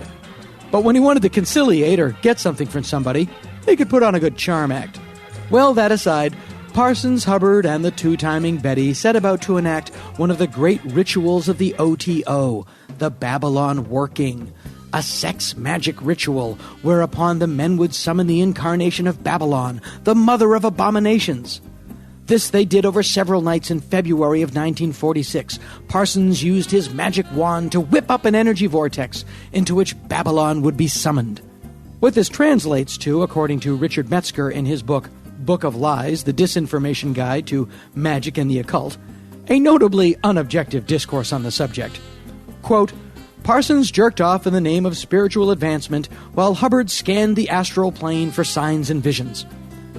Well, Parsons must have been happy because the three of them went on to form a business partnership, mostly funded by Parsons, called Allied Enterprises. Now, the plan was for Hubbard and Betty, Parsons' ex-girlfriend, to travel to Florida to buy luxury yachts and then sail them back to California, where they would be sold for a profit. So Hubbard and Betty went to Florida, bought a yacht, and then decided, "Fuck Jack, let's take a world cruise instead." When word of this got back to Parsons, he was decidedly unhappy. Weather, more than anything else, prevented the seafaring duo from leaving on their planned trip, and the resulting fallout left Parsons shattered and profoundly less wealthy. I'm not sure where Betty ended up, but L. Ron Hubbard, as you know, went on to start a scrappy little religion called Scientology. That is how the story goes in the several published accounts of Jack Parsons' life. There is a differing version. Now, this is taken from early Scientology literature and is reprinted in John A. Tack's A Piece of Blue Sky, Scientology, Dianetics, and L. Ron Hubbard Exposed. L. Ron Hubbard is referred to in the third person in this piece, but it was written by Hubbard himself. Quote, "Hubbard broke up black magic in America. L. Ron Hubbard was still an officer of the U.S. Navy because he was well known as a writer and a philosopher and had friends amongst the physicists. He was sent in to handle the situation. He went to live at the house and investigated the black magic rites and the general situation and found them very bad. Hubbard's mission was successful far beyond anyone's expectations. The house was torn down. Hubbard rescued a girl they were using. The black magic group was dispersed and destroyed and has never recovered." End quote. Hooray! He's like some kind of super spy, just like his pal Tom Cruise, and what I feel confident in saying is the greatest movie of all time with the words Ghost Protocol in the title. Mission Impossible 4. Ghost Protocol. See how we come full circle on this stuff? It's spooky. Now, say you wanted to see Mission Impossible 4 Ghost Protocol, or read John A. Tack's book, or a terrific book about Jack Parsons called Sex and Rockets. Go to Amazon.com, which, if you can believe it, is a miniature bookstore that lives in your computer. To get there, go to DanaGould.com. Click on our Amazon banner and head on in. You get what you want. You pay not a penny extra. But Amazon kicks us back a little something, and we keep the lights on.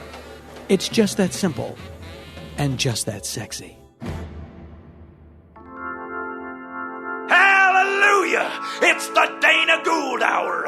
Listen all the time and give us all your money. That's all we ask.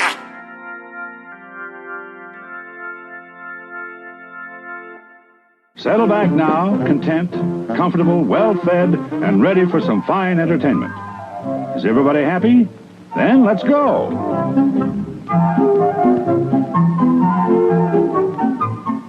It's showtime.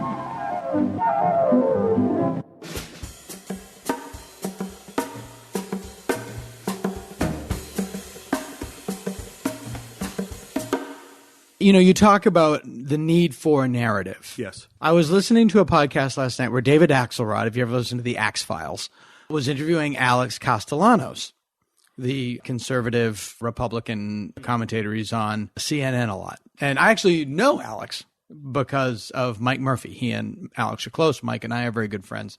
And I sat next to Alex at Mike's wedding. And for the record, Alex Castellanos and I agree on nothing. We can't agree on chicken or fish. But he's so lovely. And he goes, isn't it wonderful that you and we don't agree on anything, and yet we're here. It's a beautiful day. We have our friend. We can talk. He is a gentleman. And people have to understand that there is just the sheer size of government and the bureaucracy and the innate lethargy of the governmental process is going to slow down anything that's going to happen. And I think that what throws people off is whatever he said on Twitter today, as opposed to the fact that he put a climate change denier in charge of the EPA. It's what you can grab. And I think that he knows that, which is why the Twitter account continues, because it's a diversion. If you've seen Boogie Nights and that great scene where Alfred Molina plays a drug dealer, amazing, throwing firecrackers everywhere. Amazing. That's what he does. That's his genius. He's always throwing firecrackers, so you don't really concentrate on anything he does. And I think that it's at great discipline that you just have to discount all of that stuff and not lose your head and stay focused on the things that are really important, because I think he's too smart to be that stupid. I also will say, and this is the point that Alex Castellanos brought up, was that one of the reasons for his victory was that he gave a narrative, and he didn't, as a campaign advisor, think that the Clinton campaign provided a strong narrative. If you look at Franklin Roosevelt comes in the midst of the Depression, and he's a New Deal. I'm going to give a New Deal. We're going to move you further beyond the horizon. There's something amazing for us. And then in the 50s, when the Russians beat us into outer space and the future belonged to them, Kennedy said, no, there's a new frontier. We're going to go. There's something beyond the horizon for us.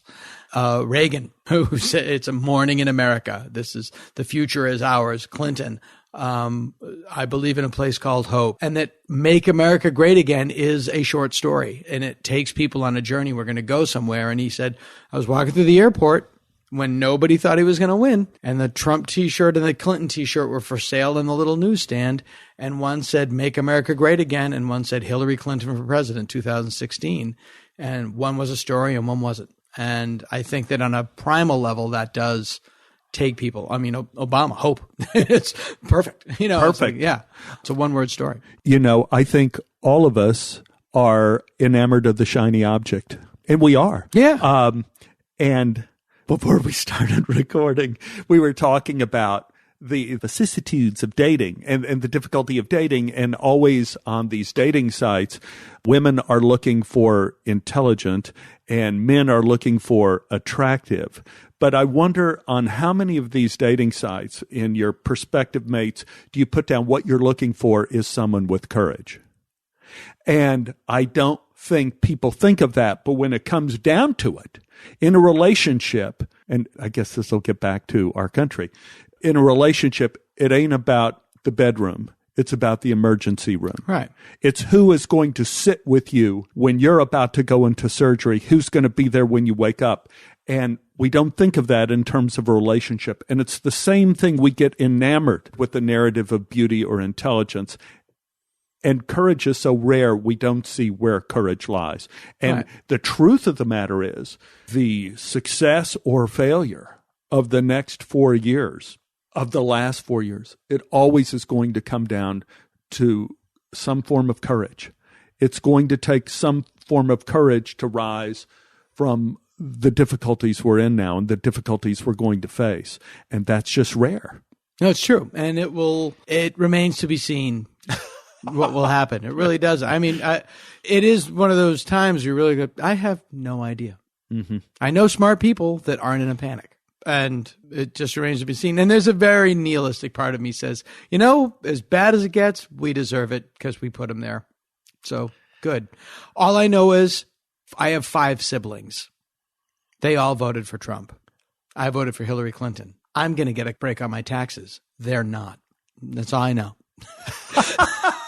You know, it remains to be seen. You know, as Tom Hanks said, I hope he does so well. I vote for him next time. But certain things just don't seem to be plausible. And people don't change. That's absolutely. That's the only thing that you can absolutely bank on is that he is who he is going to be. Right. And the trick will be when people that support him grumble about him and he turns on them, because there is one trait about clinical narcissistic personality disorder that is, he is, as Mike Murphy would say, the atomic clock of, which is an inability to hear criticism of any sort. And he lashes out with full veracity at the slightest slight.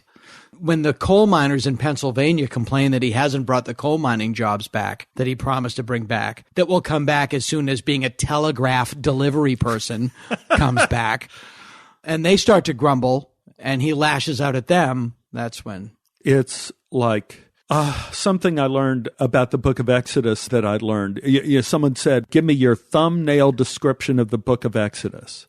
And it applies here, and that is everything is a prison. And everything is a doorway. You take a look, people go to Egypt because it's a doorway. It was prosperous. It's going to be our life. It turned out to be a prison. And then you try to escape and you run into the Red Sea, which is a prison, but it opens up and it becomes a doorway. You end up lost in the desert, which is a prison, but then you get the 10 Commandments, which is a doorway. Everything in the book of Exodus shows everything is a prison, everything's a doorway. All of the promises in terms of election, everything that we heard are prisons and doorways. Mm-hmm. There is no way you're going to walk back technology. No. It's here. It's already here. It's not only knocking at the door, it's in your kitchen, it's in your car, it's everywhere. Right. It, like you said, the Pony Express ain't coming back. And there is a story that's in my first book, Dangerous Animals Club, that has haunted me always. And that is my brother, when he was studying to be a doctor in Boston, a woman is hit by a car in front of the hospital. And she's brought in and she's laughing and joking. She says, this is my lucky day to be in a car accident right in front of the emergency room. And they bring her into the hospital, put her in there, and the young intern goes and checks on her. And she's laughing and talking to everyone. And the guy freaks and talks to his resident and said, I don't know what to do. The woman in that room is dead. And he said, well, that's impossible. She's laughing. No, I took her vital signs. She's dead. So the resident comes in and checks and starts talking to her. And again, she's laughing, says, you know, my husband's working. Here's his number. Maybe if you got a hold of him, he could come. And apparently there was every one of her internal organs was destroyed in it. And it is the adrenaline or whatever that was keeping her going and laughing and talking. And the resident takes the intern out and says, you sit beside her and talk to her and keep her company. And we will try to get her husband here in time. And the husband did come, but not in time, as she had passed away beforehand. You can be dead and not know it. And it's a story that's haunted me ever since I heard it from his intern days in Boston. I look for it everywhere, the signs of being dead and not knowing it. Wow.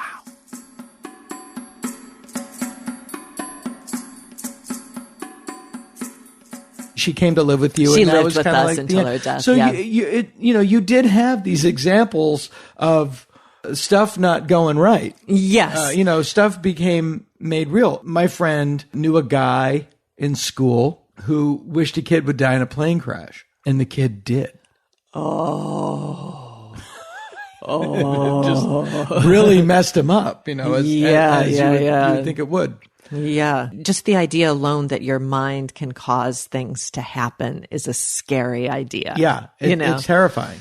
But I do find that image of hell is really interesting because all of these things play into very primal fears. Yeah, that's a good point. And as they say, the age of reason. Then ostensibly you get older and you can distance yourself from it. And you did in high school. And Still did all the good things. Yeah, but I was a high you school were not kid. obsessed with hell. I was not. Yeah. And then I went to college and I started veering away even more. I started drinking. As well you should. I know. And it was wonderful. But I justified everything with Bible verses. So there's a verse, do not drink unto debauchery. And I just figured, okay, that means I can drink. I just can't start debauching. And what is debauching by definition? Sexual impropriety and any, but then I did start. I can assure you I had no debauching until college. My high school was a debauch-free zone.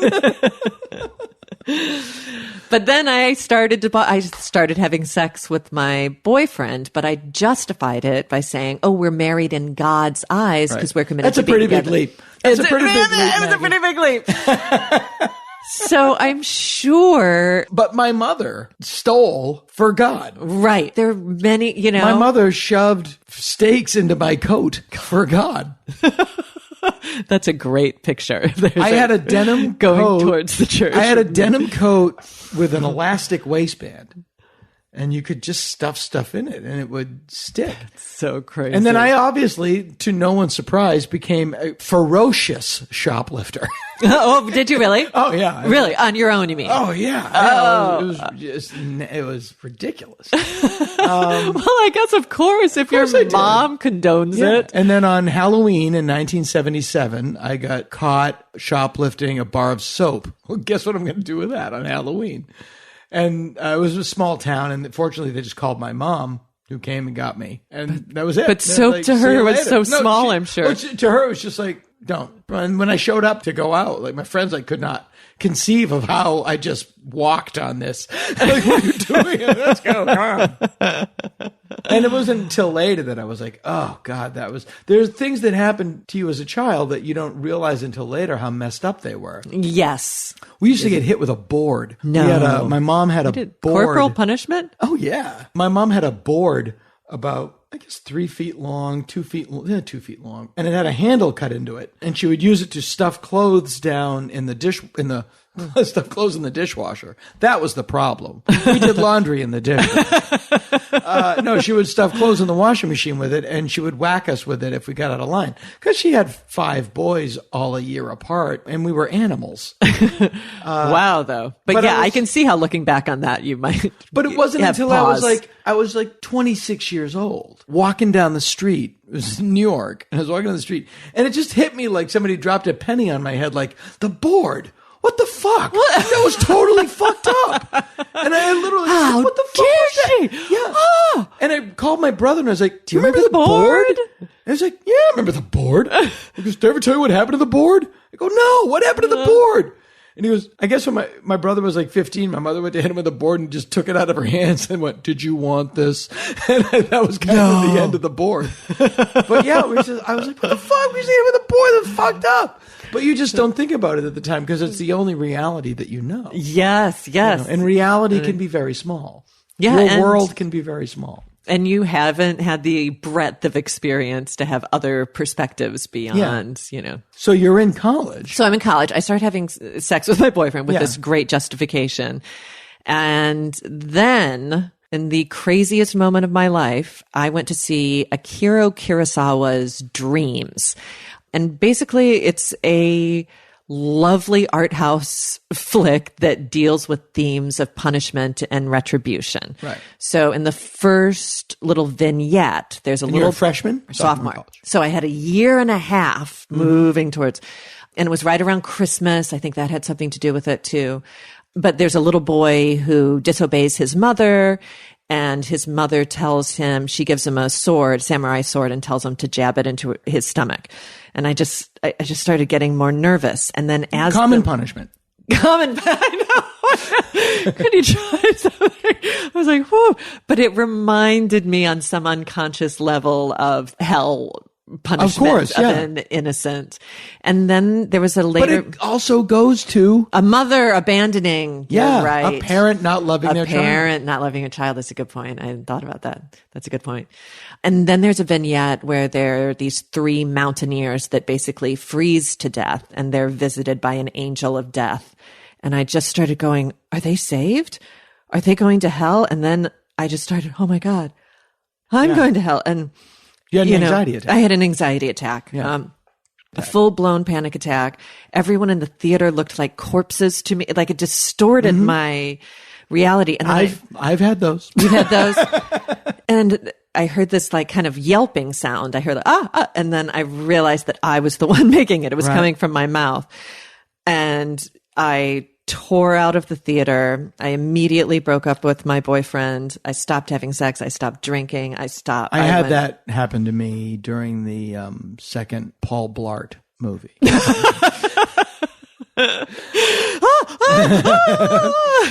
He can't find his segue. So you immediately break up with your boyfriend. And I repented and you've been dating him in like a year or something. And I was in love. Yeah. I was so in love. He seemed like a great guy in the book. He was a great guy. I was desperately in love. Yeah. But it wasn't worth it for my eternal state. And it was also because he was not a Christian.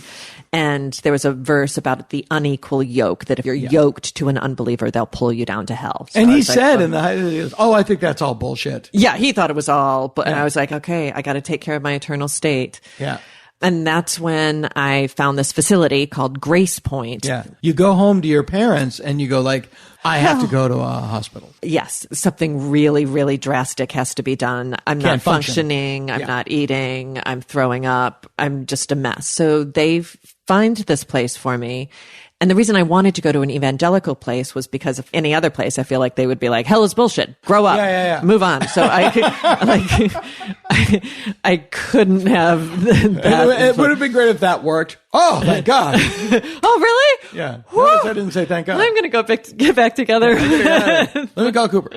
I did not know that there were Christian evangelical psychiatric hospitals. You'll forgive me, but it seems a contradiction. Well, their slogan was psychiatry where the Bible comes first. So there was an inherent contradiction that they were advertising, right? They're saying, we know there's going to be some conflict. And if there is, we're going with the Bible. We're not going with what the psychiatry trends are today. Christianity, to its credit, as opposed to some other religions like, I don't want to name names, but one that comes to mind, it rhymes with Blientology, where they're aggressively attack psychiatry. Of course, you can understand, understand why Scientology would come out against psychiatry in the same way that House Fire would campaign against hoses.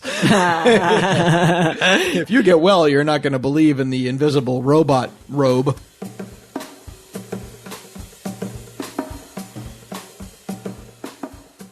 One of the things that I really related to in your book, and I guess this would be in your book of, I guess it would be Exodus, your early LA years. Would you consider that? Early LA years is Exodus. And it's the time, your period of Exodus in LA is I related to it a lot, where you're here and you're hoping that something great happens to you and you're struggling and you don't know if it's going to pay off or not. It never pays off the way you want it to pay off. And then when you have achieved a level of success and you're secure, you look back on those insecure times, of course, as the good old days. But one thing that I did not know about you, and I just find that whole period, it just predates me by about 10 years, of LA in the late 70s, early 80s. And you were a struggling actor, I think it's fair to say. Struggling for sure. But you were friends with Morgan Fairchild. Yes. Who was your friend from Dallas that came out and just exploded. Yes. And despite the fact that you wanted to be an actor, you formed a punk band called the LA Slugs. Tell us a little bit of the origin of the LA Slugs. I guess the origin of LA Slugs was probably a line of cocaine. By the way, you're a much bigger drug user than I would think, looking at you. I did not drink a beer until I was 19. I did not smoke a reefer until I was in graduate school and Monty Python's Flying Circus came on and they said, you have to smoke this to watch this show. Oh, that's funny. Right. What I would find interesting is looking at the two of us, people would think that I was the drug user and that you were a former. I'm looking at you now and thinking, druggy. Never been stoned, never smoked pot, never done coke, got drunk one time. Wow. Yeah. Okay, I need a seatbelt now. Yeah. Killed 11 hookers. I'm not saying I'm without my vices. You have to Feeding understand. the wrong wolf. In Los Angeles at that time, there was no kind of negative connotation to cocaine except that it was expensive. Yeah, it was the late 70s. It was a universal. Woody Allen made fun of it, and that it was Hall, it was just like the thing people did, and so we had these terrible. We couldn't play instruments. We were not musicians, but a friend came over with a little vial of cocaine, which we had thought, well, he said, this is going to be fun. And we tried it, and it was the greatest drug in the world. It was like having the big. You would not know you were dead on that drug. It was like the big 7-Eleven 24-ounce coffee that you have in the morning. I mean, it was, and we started writing songs that night. We wrote, the first song we wrote was called Pussy. That was the first song we wrote. Pussy. Your love, based on your love of cats. Yeah. The next song we wrote was Pound of Meat, which, I mean, these were fabulous songs. Next song we wrote was... Now, what band are you basing these on? Nothing. Okay, you were like... We're what free year is range this? Is now, this 79?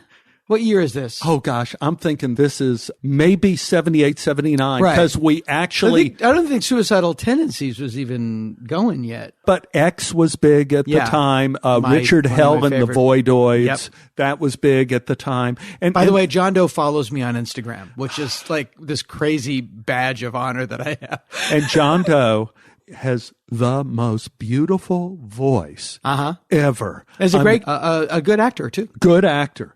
I worked with him in Great Balls of Fire, and he's just wonderful. Absolutely. So we were just making these songs up, and I guess they were like Peter, Paul, and Mary songs, but they swung.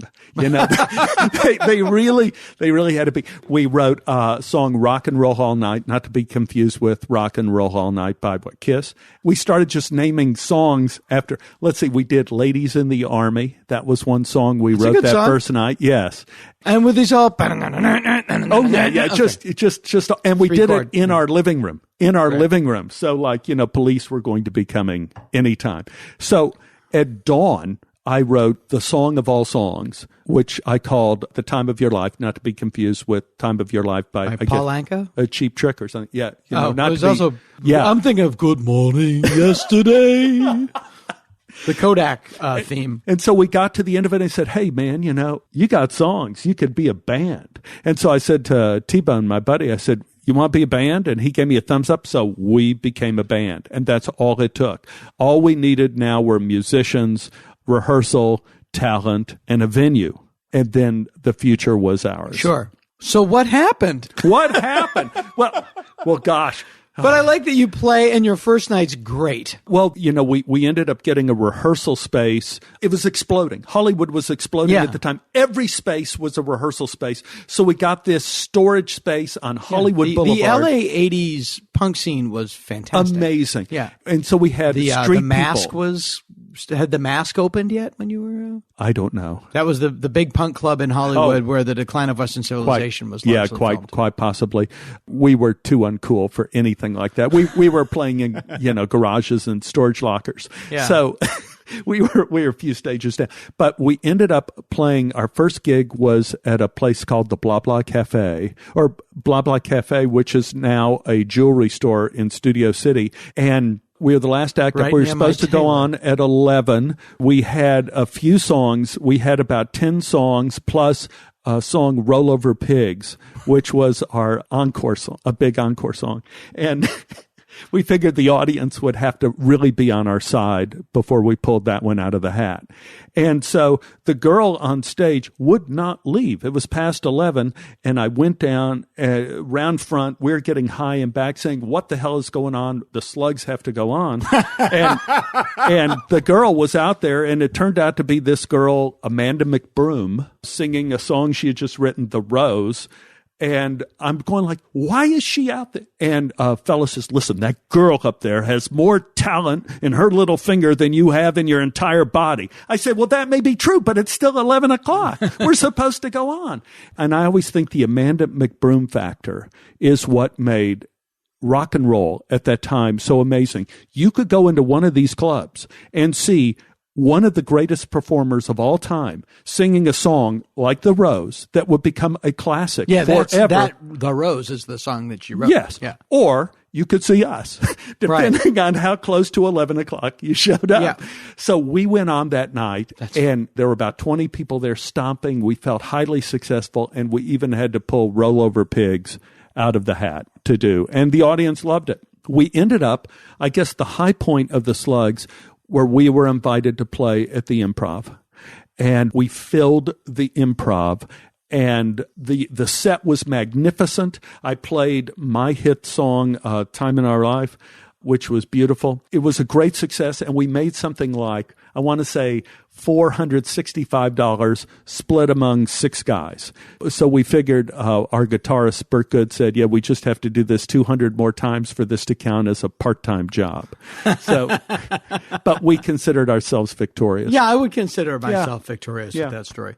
So how did, before we get into the big story at the end of the book, but in terms of the Stephen Tobolowsky story, you didn't really get what is known as a break. You just slowly accumulated enough small jobs under yourself that, you know how I liken it to, you've seen Son of Kong. God, yes. And at the end, and that's also a very primal childhood fear, that you're on an island that is just eroding around you. And then you're down under the ocean. And what you do is the opposite. And I would put myself in the same category. You just got a bunch of little breaks that you just slowly rose over the water a little bit at a time, a little bit at a time, a little bit at a time, until you were a foot out of the water, and then 2 feet out of the water, and then 3 feet out of the water. And the benefit of moving along in your career that way is that you can't fall, because your foundation is... You're so low to begin with. But you're so low to begin with, but also your foundation is... It's not like you were nobody and then you're a movie star, and if you get 2 bad movies, you go right back to where you begin with. You're right up to go. You've earned every space that you're on, so you don't fall back that far. Just jumping into something that connects with what we said earlier. Then it becomes your narrative. Like what you describe there is a narrative, that you do one little thing after another, little steps, so you can't really fall. That is a story. That is a narrative. What I look back on now, and that was probably my narrative at the time, every little thing we got was a positive. As I look back at my narrative now, one of the most important things in my career was a failed audition. I went in on Remington Steele. That was a very popular show at the time, and I went in on it a dozen times or even more for different episodes. Was that Pierce Brosnan's? Yes. Right, sure. Yeah. Before he was a movie star. Yes, it was actually the show that prevented him from becoming James Bond in 1987. Bing. Totally correct. Molly LaPata was the casting director of that show, and she kept calling me in to play various little parts on Remington Steele, and I never got the part. And I went in probably, it must have been the 20th audition I had over 3 years for Remington Steele, and I went in on a producer's audition, and I didn't get it. And I went home, and at that day and time, that era, before computers, before iPhones, I get a call on my home phone. And it's Molly LaPata. And she says, Stephen, I want you to know something. There is no reason why you didn't get that part. Every time you've come in to audition, you've been excellent. You were excellent today. I don't want you to be disheartened by what happened today. Wow. Keep going. I'm so sorry you didn't get the part, but I want you to know you were good today. And I look back, that phone call, Molly, I've seen Molly since then, and I've thanked her. But again, if she is in the sound of our voices, to know that has become an integral part of my narrative. Just as much as you say, like the one little job at a time, it was the failed audition. Again, if I go back to the idea of the book of Exodus, everything is a prison, everything is a doorway. The failed audition is a prison, the phone call is a doorway. And so you continually find a narrative that keeps you either moving forward or you cast yourself as the loser. Right. And it is self-definition. Now, there's a great story in the book about you're a struggling actor, you're in Los Angeles, and, you know, you're working at a children's theater, and no shame in it. I'm working in the public schools doing children's theater. Right. You're making it sound better than it was. And no shame in it. Very important job. But your friend from Texas is in New York, and he's written a play that's going up on Broadway, and he wrote a role for you, and you're going to have to fly yourself out and audition, but it's worth it. You sell your car. Or you had sold your car. Had sold my car, and I went out to New York, and suddenly it all became clear that this was the moment. This was the moment of my life, because I had always dreamed I was going to be a babe on Broadway and not be on some sitcom TV show. I'm a Broadway guy. So Jim McClure, my roommate from college, had moved from acting to writing. He wrote the play Lone Star and wrote the part of the nerd Cletus for me. So I fly out to audition. He says, if you could come out here, I will make sure you get an audition. I can't control whether you get it or not. But I auditioned for Garland Wright, who was also from my school, SMU. Like they say, if you can't screw your friends, who can you screw? So I auditioned with Leo Burmester, great actor from the Actors Theater of Louisville. Dear Leo. Powers Booth, also from my school, from SMU. I'm thinking, and everybody is laughing. He's a mighty actor. He's a mighty guy. Powers Booth is mighty. And everybody is laughing. It is so successful. And Jim comes back and says to me, buddy, you knocked it out of the park. Listen, we're having callbacks in a week or two. I know it's a pain in the ass, but could you fly back for callbacks? And I go, Jim, I'm doing plays about Sacagawea for second graders. You know, I'm playing the guitar doing Father Santa, please help the children. So I go, yeah. So I go back with the script and I start working on that part, and I'm going to kick it in the head. I'm going to Broadway. I work on it for a week, work on it for 2 weeks. Still haven't gotten the call from Jim. I study my part. I study my part while I'm playing softball on Sundays. I take the script out in the field, and in between batters, I'm like going over my part again. After 6 weeks, I'm going to a party where we start smoking that thing they call Mexican shake, which was really, they called it marijuana, but was really like lawnmower clippings, but smelled like, you had to use your imagination to pretend you were high. So we're smoking Mexican shake, and a fellow actress from SMU, Sharon Ulrich, says, Stephen, I see you carrying a Lone Star script around. You working on a scene for acting class? And I go, no, actually, Sharon, I auditioned in New York for McClure and Garland, and they wanted me to come back for callbacks. And so I'm just getting ready for, and she paled. And she said, Stephen, I don't know how to tell you, but the show was cast a month ago.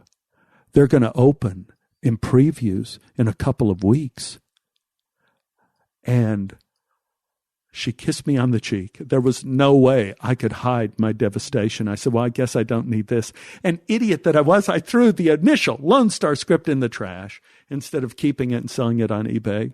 And I went out, and I remember thinking, I heard the laughter in the house, and everyone depicts despair as the darkness of the soul, but nothing highlights despair more than sunlight.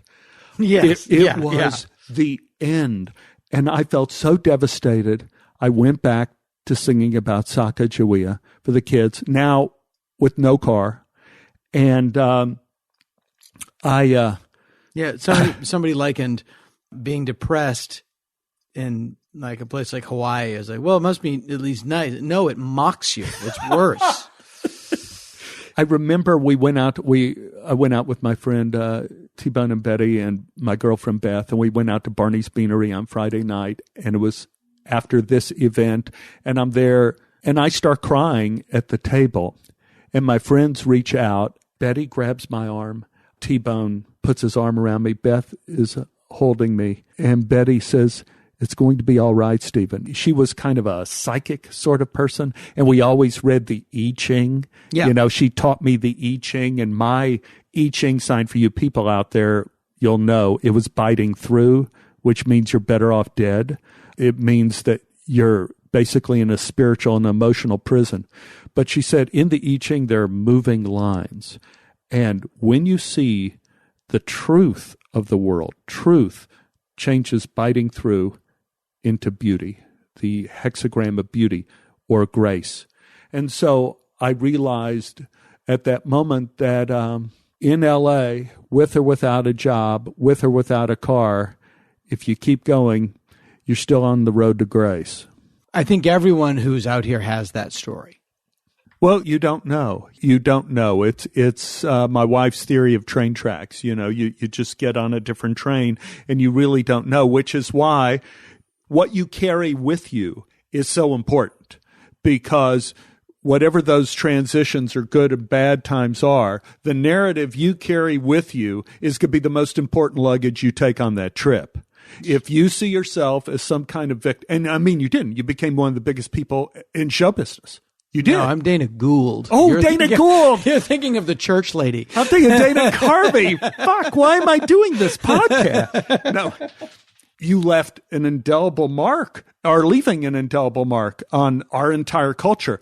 And who knows where that would have been. I think a lot of times the grist for that is all the miserable experiences we've had. Yeah. Yeah. And the way our narrative turns them into something usable.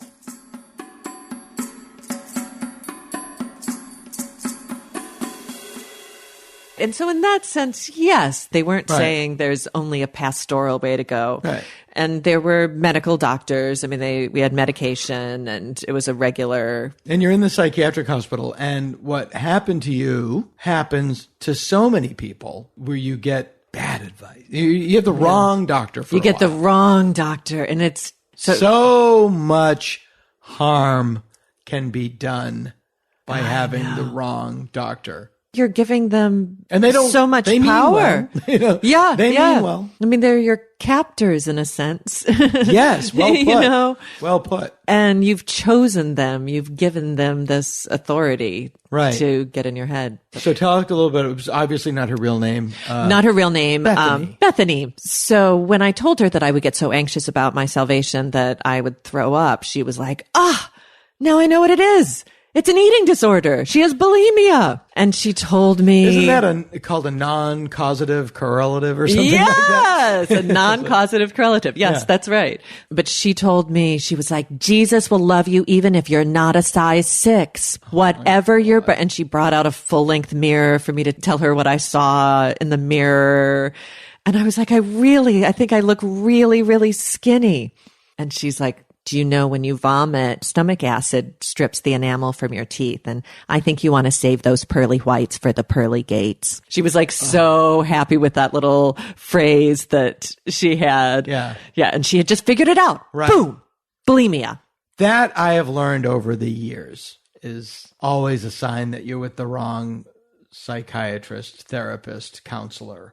When you can see them thinking they've solved it. Right. And she was so excited. It's not a puzzle to be solved. It's a cake to be baked. You never really know when it's done. Yes. And the idea that it could be so neatly wrapped up in this one term. All fixed. And I could just see her reading from her college textbook, bulimics deny their condition. Right, there we go. Proof. She's denying it. You know, and then you get into that circle. Exactly, yeah. And the more you denied it, the more vehemently I was like, I'm not bulimic. The more it was like, well, you're getting awfully upset. Yeah, exactly. Yeah, the more, who will deny it stronger than a bulimic? Exactly. It's like accusing somebody of being a communist. Oh, you deny being a communist. Well, there's proof you're a communist. Right. Yeah, of course. Exactly. But I also had a wonderful therapist there who was a real renegade guy. He didn't openly combat the ideology. Yeah, so you're with Bethany for a while. I'm with Bethany for 4 weeks. And you're in a full-time facility. So I'm doing group therapy. So we can leave on Saturday nights and on Sundays. So sometimes I would go back and stay with my parents. But basically, And how it was are they when you go home? Like, how's it going? They were like, wow, what could we do? You know, they felt helpless to. That's where, as a parent, when I read it, like, it's hard. Like, what do you do? Your kid, you've told your kid since she's 6 years old that she's not going to hell, and she's still worried about it. You just see them struggling with it, yeah. And I'm sure they thought that I would grow out of it, like kids grow out of being scared of monsters. But adults don't believe in monsters. Yeah, it's a little different. I had a really acute anxiety all throughout my childhood and adolescence. And I told you, when my fourth grade teacher would leave the room, I would have anxiety attacks. And I never really licked it until high school. It was sort of like you. I got out of it in high school, and then it came back later. What age were you when it came back? Well, I was in my late 20s. Okay. But it came back exactly like yours came back, with a panic attack. But I was on stage in the middle of a show. But same things. Everybody, the same. It feels like everything in your body wants to go jogging, but you're standing still. Right. Right. Your brain, your organs, your skeleton. We're running now. Yeah. Still. And then that's frightening in and of itself. Yeah, and then you think you're out of control. And that adds it, and for me, I would really manifest itself. I wouldn't throw up, but I wouldn't sleep, which then becomes its own issue. And right. Anyway, long story longer. My mother once said to me during this period when I was out of high school and college and doing well as a comedian, but before it had really came back, she said, we're so proud of how well you've done. They used to call us every year from school and say that you needed to speak to a therapist or someone for your problems, and we always knew you'd grow out of it. Oh. I know. Oh, that's a tough. Yeah, that's a tough one. What? That's a tough one to forgive. I mean, that's a pretty laid it out. It is a tough one to forgive for. That's not the issue that I forgive them for, because I really do. To them, that's how they thought. They'll grow out of it. They'll grow out of it. Yeah. Right. And it can scare a kid to take them to a psychiatrist too. I think that also comes into play. Yeah, I just think that psychiatrists to them, it was like going to the moon. Yeah. I got to pay for what? For him to talk to somebody? What? Right. Yeah. No, it was never an issue. It's hard to properly articulate the socio-cultural world of my adolescence. It's a bubble within a bubble within a bubble within a bubble. And then, when I was 26, I was on stage and I had a giant anxiety attack, and then I was basically agoraphobic for a while and couldn't sleep, and then started a long road back. And then I didn't even get on medication for another 2 or 3 years. Mine came back at 25. That's why I asked her age, because I could. And it comes back like a fucker. Mother. Fuck. Yeah. Mother. Excuse me. Fuck. This giant hand on your shoulder. Hello. Done with this. Yeah. Oh, did you think you'd had your life figured out? No. Oh, I think you should sit in your house for a month. It's interesting. You're in a psychiatric facility that's Christian, and you have the wrong doctor, and the doctor's telling you you're bulimic, and you know you're not bulimic. I know I'm not bulimic, and I was so skinny because I wasn't eating and I was throwing up. But to her, again, that was evidence of the eating disorder that just proved it to her. And yet, by luck or by chance or by God's will, you find this other great doctor there. Really wonderful therapist. I told him about my thing that I would tell myself not to blaspheme the Holy Spirit, and I would say blaspheme, blaspheme, blaspheme. And he's like, you know what? Let's do it together. And he pointed to the ceiling and he was like, Holy Spirit, I think you're the least cool of the Trinity. I hate you. And he just did this thing to help me laugh about it and relieve it of its power in a way, because he wasn't concerned about it at all. He was like, the Holy Spirit doesn't care. Say whatever you want to the Holy Spirit. He's not gonna. And then he told me this quote that really did change my path. It's from Martin Luther. It's called the Doctrine of Pecca Fortite, and it means the doctrine of the brave sin bravely in order to know the forgiveness of God. So the idea is, or at least his perspective on it was, I was just hating this God because I was so scared. So the best thing for me to do was to do any sin that I wanted to do it fully and wholeheartedly, and know I was forgiven. that that's what God wanted me to do, was to sin. So it was a pretty radical idea to be told. But it started me on this path. I mean, I guess that you could categorize it as exposure therapy in a way. The thing that you're afraid of, you know, you expose yourself to that fear. So I was afraid of being sinful. So by doing sins. And it is interesting because you're supposed to love this figure that you think must hate you, because if they didn't hate you, they wouldn't send you to this place of fire and torment. Right. Or there's a verse that the Holy Spirit will convict you of your salvation. So I was like, why isn't the Holy Spirit convicting me of my salvation? You know? Right. That's terrible. Yeah. I'm suffering here. Yeah. I want some conviction. It's just so many rules. Yeah. So many fucking rules. And rules in your head, too. And I can get how it controls people, which is, I guess, its intention. But Jesus Christ. I'll give you an example, and then I want to get into the exposure therapy because it's ironic that you would call it exposure therapy in terms of your choice of sin. I see.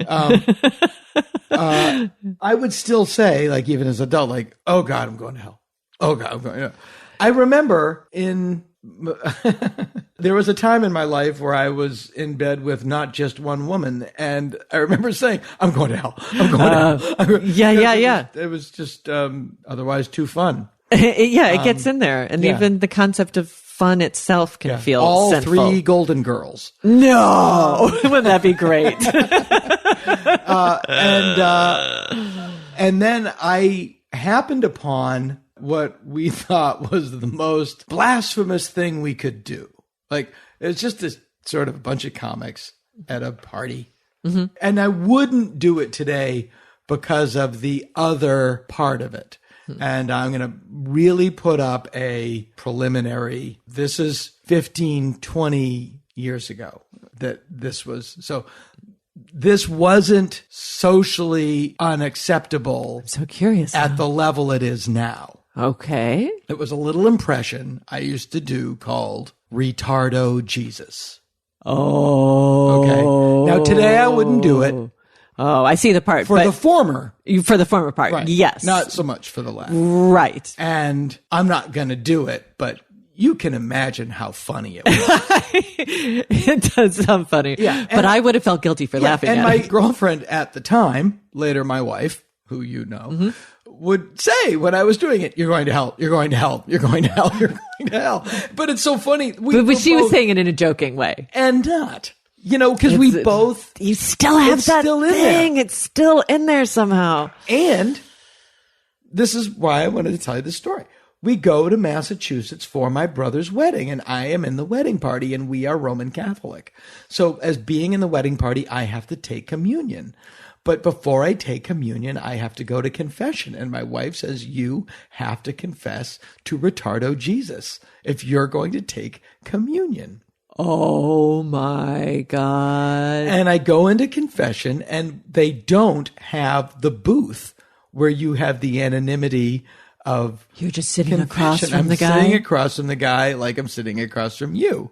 And it's the church where I was a lector as a teenager. But Father O'Brien, who would have totally gotten it, right, is gone. And it's some old guy. Wow. And I confess it. I say, I do this thing, and I do it because it's the worst thing I can think of doing, shy of hurting someone, which I don't want to do. Right. Do. And right. That's not my jam. And he said an interesting thing is, he says, we all dare God to see if he's there. And I realized, that is exactly that what is I'm a doing. Dare. Retardo Jesus is a dare. And there was a point where I did it in my act, not as the bit, but as an example of doing this, because then the follow-up is, then I envision dying, being in line to get into heaven. It's like an airport. Right, or the DMV. Right. And Jesus coming out going, do the bit. Let me just see the bit. No. Let him do it. And I don't think my impression of whatever Jesus is, that he would be that big of a dick. He would know that I'm not a bad person. You're making a joke. He can see. He can read your mind. I've never hurt anybody. He would know that I give money to people, that I rescue animals, that I've never heard it. But it's an idea. An idea can be scarier than an action. But he would know that I was doing that because I know he wouldn't be upset about it. Right. That he was right. Right. And am I really going to end up next to Stalin because of retardo Jesus? Can we break this down? The idea that God would be insulted, that he would be like, "Ow, that hurt my feelings." Well, he's Santa. He has a list of who's naughty and nice. So he's checking it twice. Right. He's going to punish the bad kids. Right? Why is he checking it so he doesn't miss anybody? Satan is Krampus. The whole thing balances out. Yeah. It does. It does. No, it really does.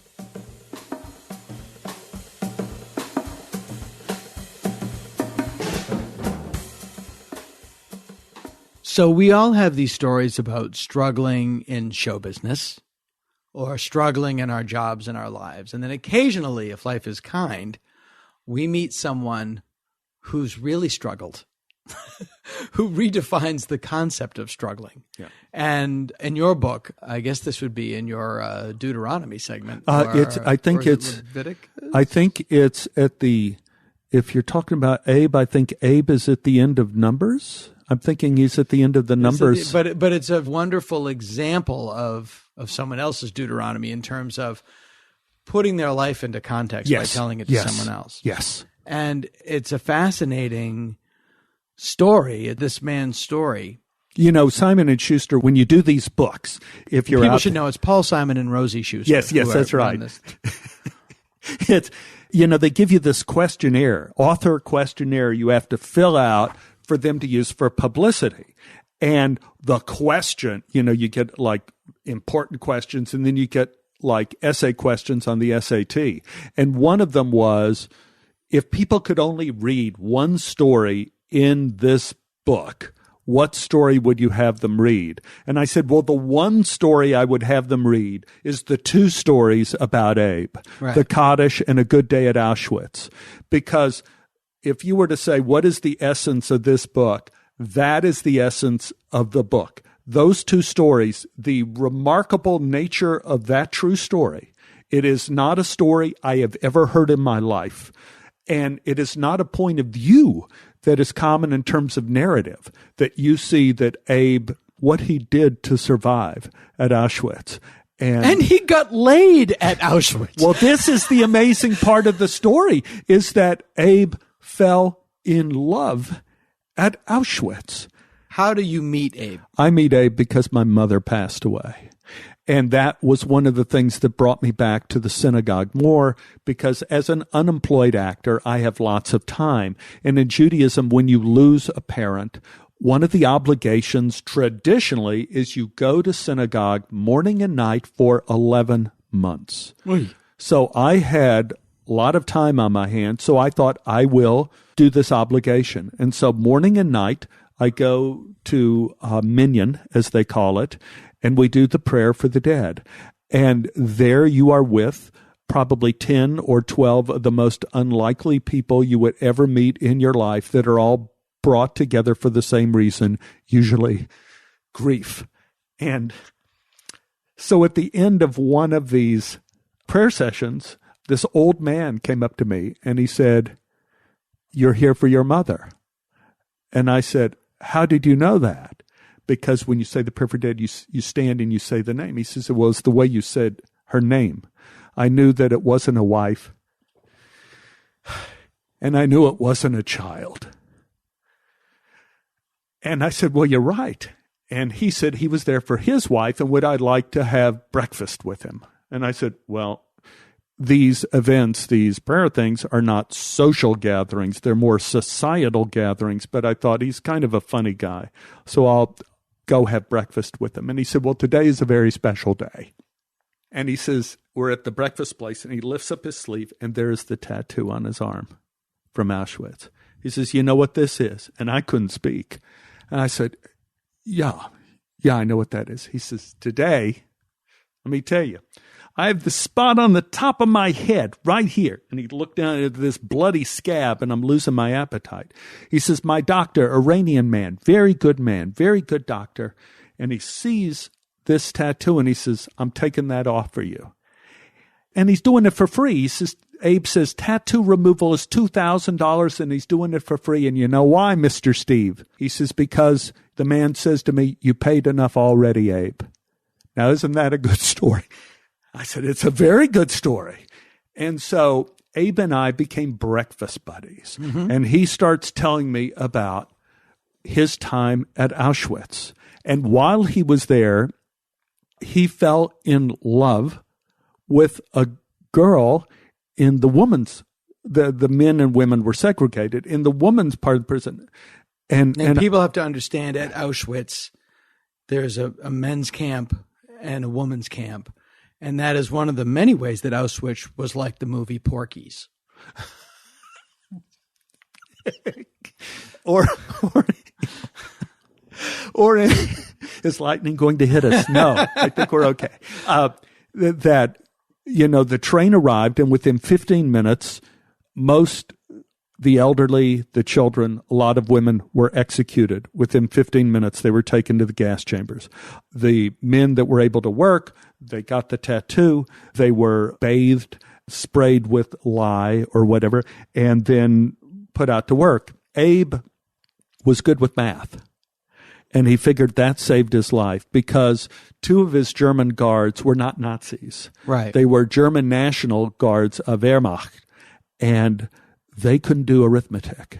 And Auschwitz was in charge of growing potatoes for all the other concentration camps in that area of Poland. And Abe could add up in his head how many potatoes went to which camp. So Abe figured he saved their lives because they would be sent to the Eastern Front. Yeah, they would be sent to Stalingrad. So Abe was not on the detail of working. He was in the office, which he said probably saved his life. And that's how he met Hanka, his girlfriend, in the woman's side of the camp. And it is amazing that there are these 2 German officers that are working at Auschwitz. Yeah. But they're human beings. Humans. And I said, well, Abe, what do you mean you had a girlfriend? He says, well, I'm 19, she's 18. We knew we weren't going to get out alive. I said, you mean you made love at Auschwitz? He says, oh, all the time, every day. I said, how did you do that? He says, my 2 German guards, they had girlfriends over there in the women's side too, and they would watch guard for me, and I would check for them to see if one of the Nazi guards was coming, and I'd mention it to them. And I said, Abe, this is insane. This is insane. Anyway, Abe ended up getting caught and almost murdered by one of the Nazi guards. I remember I asked Abe, I said, with a shovel, hit in the head with a shovel. And the Nazi guard said to his 2 German guards, Wehrmacht guards, go give him hell, meaning kill him. The guards didn't. They took Abe back to the office. They gave him their potatoes. They gave him their soup. They gave him bread. They kept him there for a few weeks till he was able to recover. They saved his life. I said to Abe, in your life, who were the greatest people you ever knew? He says, my 2 German guards. He said, I would give them anything now. I give them the clothes off my back. He says, Mr. Steve, more than anything, they were kind. And I owe everything to them. Again, the narrative of kindness. And he would meet Hunt again in the story in the book. He meets her again later. And there's discussion as to whether they would get married. But it is the most remarkable story. And I don't know if I could do a spoiler.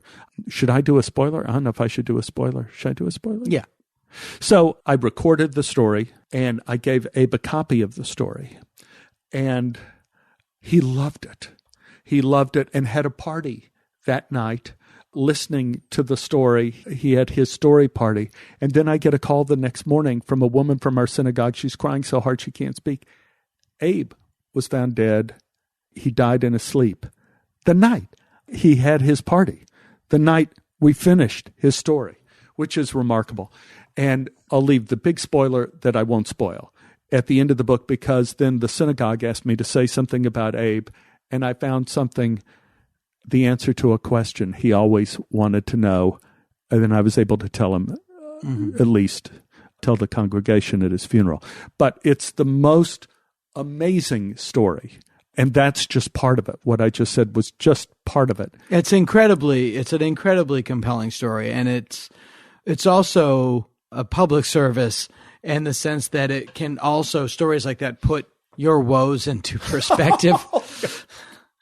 I really don't like the EPA head.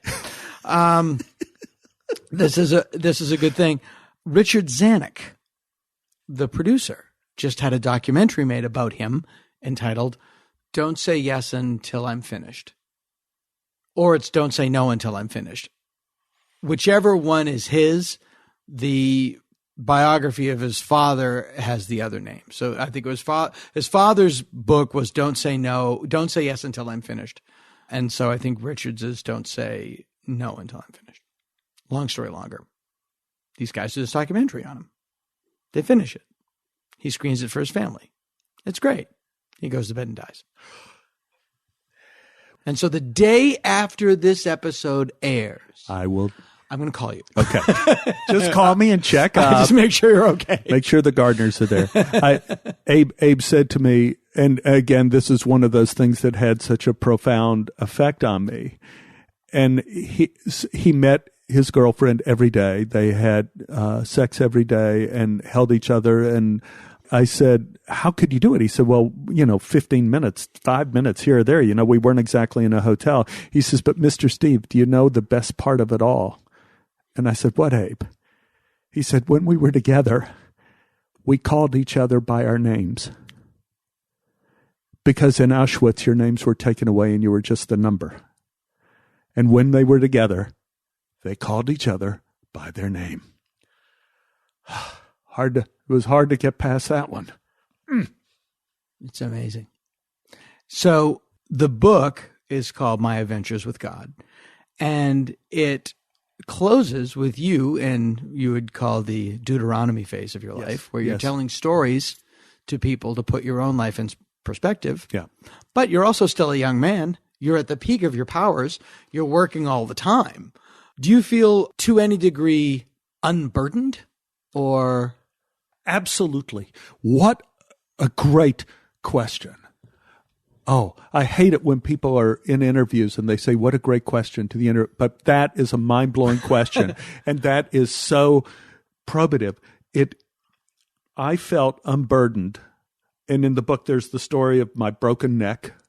Mm-hmm. And there's the story of my open heart surgery. Kind of my broken neck and my broken heart. And being able to write this made me feel unburdened. And I feel like, Ben, my editor at Simon & Schuster, he says, well, Simon & Schuster is really expecting good things from this book. And I'm going like, in my head, outside, I'm saying, that's great, Ben, that's great. In my head, I'm going like, I don't care, because I am unburdened.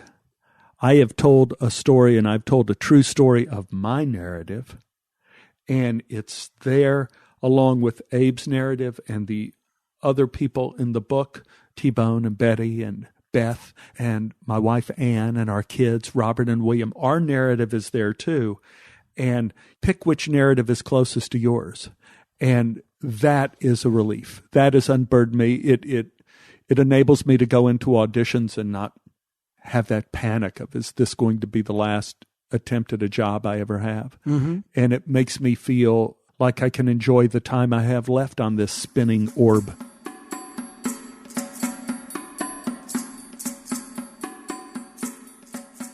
So you think, as part of your sort of graduation from this psychiatric institute, you are going to intentionally sin bravely, knowing that God will forgive you. Yes, and that's actually what God wants, because he wants me to feel forgiveness more than he wants me not to sin. Right. So it was almost like, this is what I should be doing. Right. Even. But basically, I had played a stripper in a play in college, and I just loved it. I had a great time. Right. And So what I decided to do was to go to the local strip club amateur night. The club was called Lookers, and their slogan was, "Girls you'd care to see naked." So, by the way, such a low bar. It's so not purient. Girls you would care to see naked. Yes. So it didn't seem prohibitive. Your preference for nudity is honored here. It's just amazing. So I didn't have a costume, so I had a matching bra and panty thing from TJ Maxx that covered most of my torso, but it was hot pink. So I was like, all right, it's sexy. And then I went on stage. I danced to Patti Smith's song Gloria, and I mouthed along to the lyrics. This was actually the scariest part, was Jesus died for somebody's sins, but not mine. Right. I was going to say that's. And it was just, okay, I can do this and God's going to be okay with it. But I mean, I looked ridiculous. I was doing shuffle ball changes and tour jetés from the Jazz 2 Glenview Park District class. I did the dirty dancing, like kick and lay back thing. And then I just twirled around in a circle. And But you did it. But I did it. Yeah. But I did it. And then part of your outfit came off. Yes, and part of my outfit came off. I had to be reminded, and the bra was so padded that it made this huge thud when it hit the floor. I'm rather flat-chested, I can tell everyone. Amazing. But so I was exhilarated at the time. And I sat down, and then the exhilaration changed immediately to terror. It's like my heartbeat was going from the excitement, and then it just turned into terror. And I was like, have I made a terrible, terrible, terrible mistake? And it was very panicked. I left the club, and I was certainly not cured in any way. It took me years. Yeah, of course. But I did have a moment of relief on the way home of feeling forgiven and feeling a feeling of grace that just kind of came out of the blue for me. And then, of course, the fears came back later on. For that moment, it really worked. You're still there. Yes, and I'm still there. I'm not comatose like my grandmother rocking in a chair. And that you weren't sent to hell. And I wasn't, and I didn't feel, at least for that bit, that I was going to be sent to hell. Right. So it was a good plan, actually. Yeah. It really worked for me. Other people can do other things. Yeah. Not prescribing that for everyone. Yeah. Get up on that pole. That'll solve all your fears and OCD anxieties. So where are you now in terms of your sort of, I know your husband, he's not particularly spiritual. You're both really good friends with Bill Maher. I don't think he's very spiritual. He had that quote, I thought God was a bearded guy in the sky, and then a crazy thing happened. I graduated third grade. Yeah, exactly. That one. No, I'm a member of a Zen center, so I meditate regularly. So there's that spiritual practice. And oddly, over the last year, I have started listening to two very liberal Christians who do podcasts, Rob Bell and Peter Rollins, and they both talk about the Bible. When you hear this, that will be rudely intro. The Dana Gould Hour. I'll just put that up. I won't tolerate plugs for any other podcast. No, that's good. Say it again. What's the name of the podcast? Rob Bell's is the Robcast, and Peter Rollins, I think it's just Peter Rollins. I think it's Peter Rollins. Anyway, but both of them interpret the Bible virtually completely figuratively. So Rob Bell famously came out saying, as an evangelical Christian, that there is no hell. He was on the cover of Time magazine for this big... Didn't the Pope say there's no hell recently? He said he alluded to something. Yeah. He alluded to... But they canceled Limbo. That's right. They canceled Limbo. Yeah. Right around the time they canceled MASH. Limbo, MASH, and Knots Landing all went in 83. A coincidental correlative. Is that what we were saying earlier? I forgot what it was. Yeah, they just canceled Limbo. Yeah. In the late 60s, I believe. Pretty amazing. I'm kind of rediscovering some of the things in the Bible, looking at it just strictly as poetry. Yeah. Well, it's a beautiful book, and I think I I'm more Buddhist than anything else, but I practice TM, and I found that got me out of my private hell. Yeah. It makes it really. And I'm also getting, hell and private hell are often. It's not a coincidence that they're interchanged. You can certainly have hell on earth, but and the other thing that really threw me is I heard someone say, "Are you afraid about what happens after you die?" And this person said, "Yeah." And they said, "Were you afraid about what happened before you were born?" Oh, which is also yeah. TM really helped me. It made a difference to me, like just being uncertain about the fact of whether I was going to hell or not, like having to go, I'm never going to be certain. So I'm going to sit here and I'm going to watch these thoughts and I'm not going to follow them up anymore and go into the arguments. Put them on a leaf, let the leaf go down the river. Yep. Let them go. Yeah, exactly. Let them go. Just let them go. So that made a big difference. Yeah.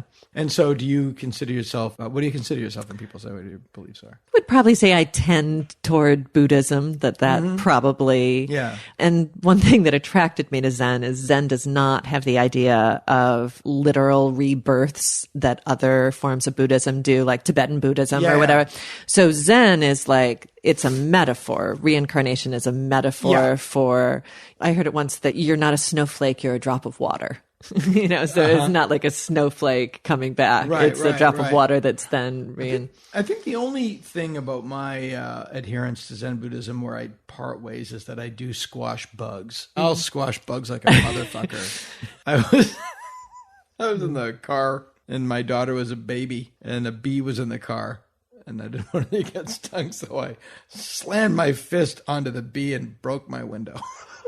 What a good protective father! That bee's dead. What a great father! Car window.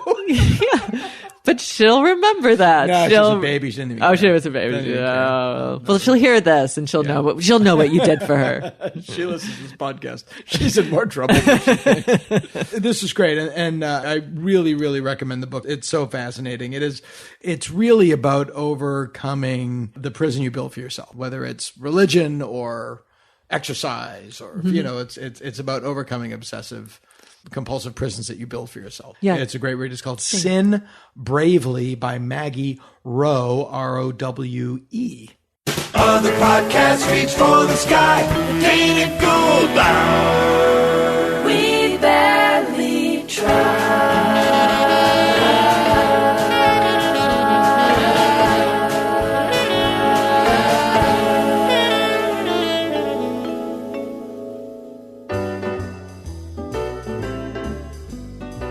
This has been the Dana Gould Hour, brought to you by the Internet. Music by Andy Paley, with Jake Posner behind the board. Produced by Jeff Fox. Graphic design and web production by Spencer Hunt and Segan Friend. Sound editing and post-production by Jalinda Palmer and Joe Napolitano. Hey, if you like the show, why don't you drop us a line at show@danagould.com. Tom Kenny speaking. I'm a DJ, I'm a person, I'm a singer, I love to sing and DJ. Boom! Peace out.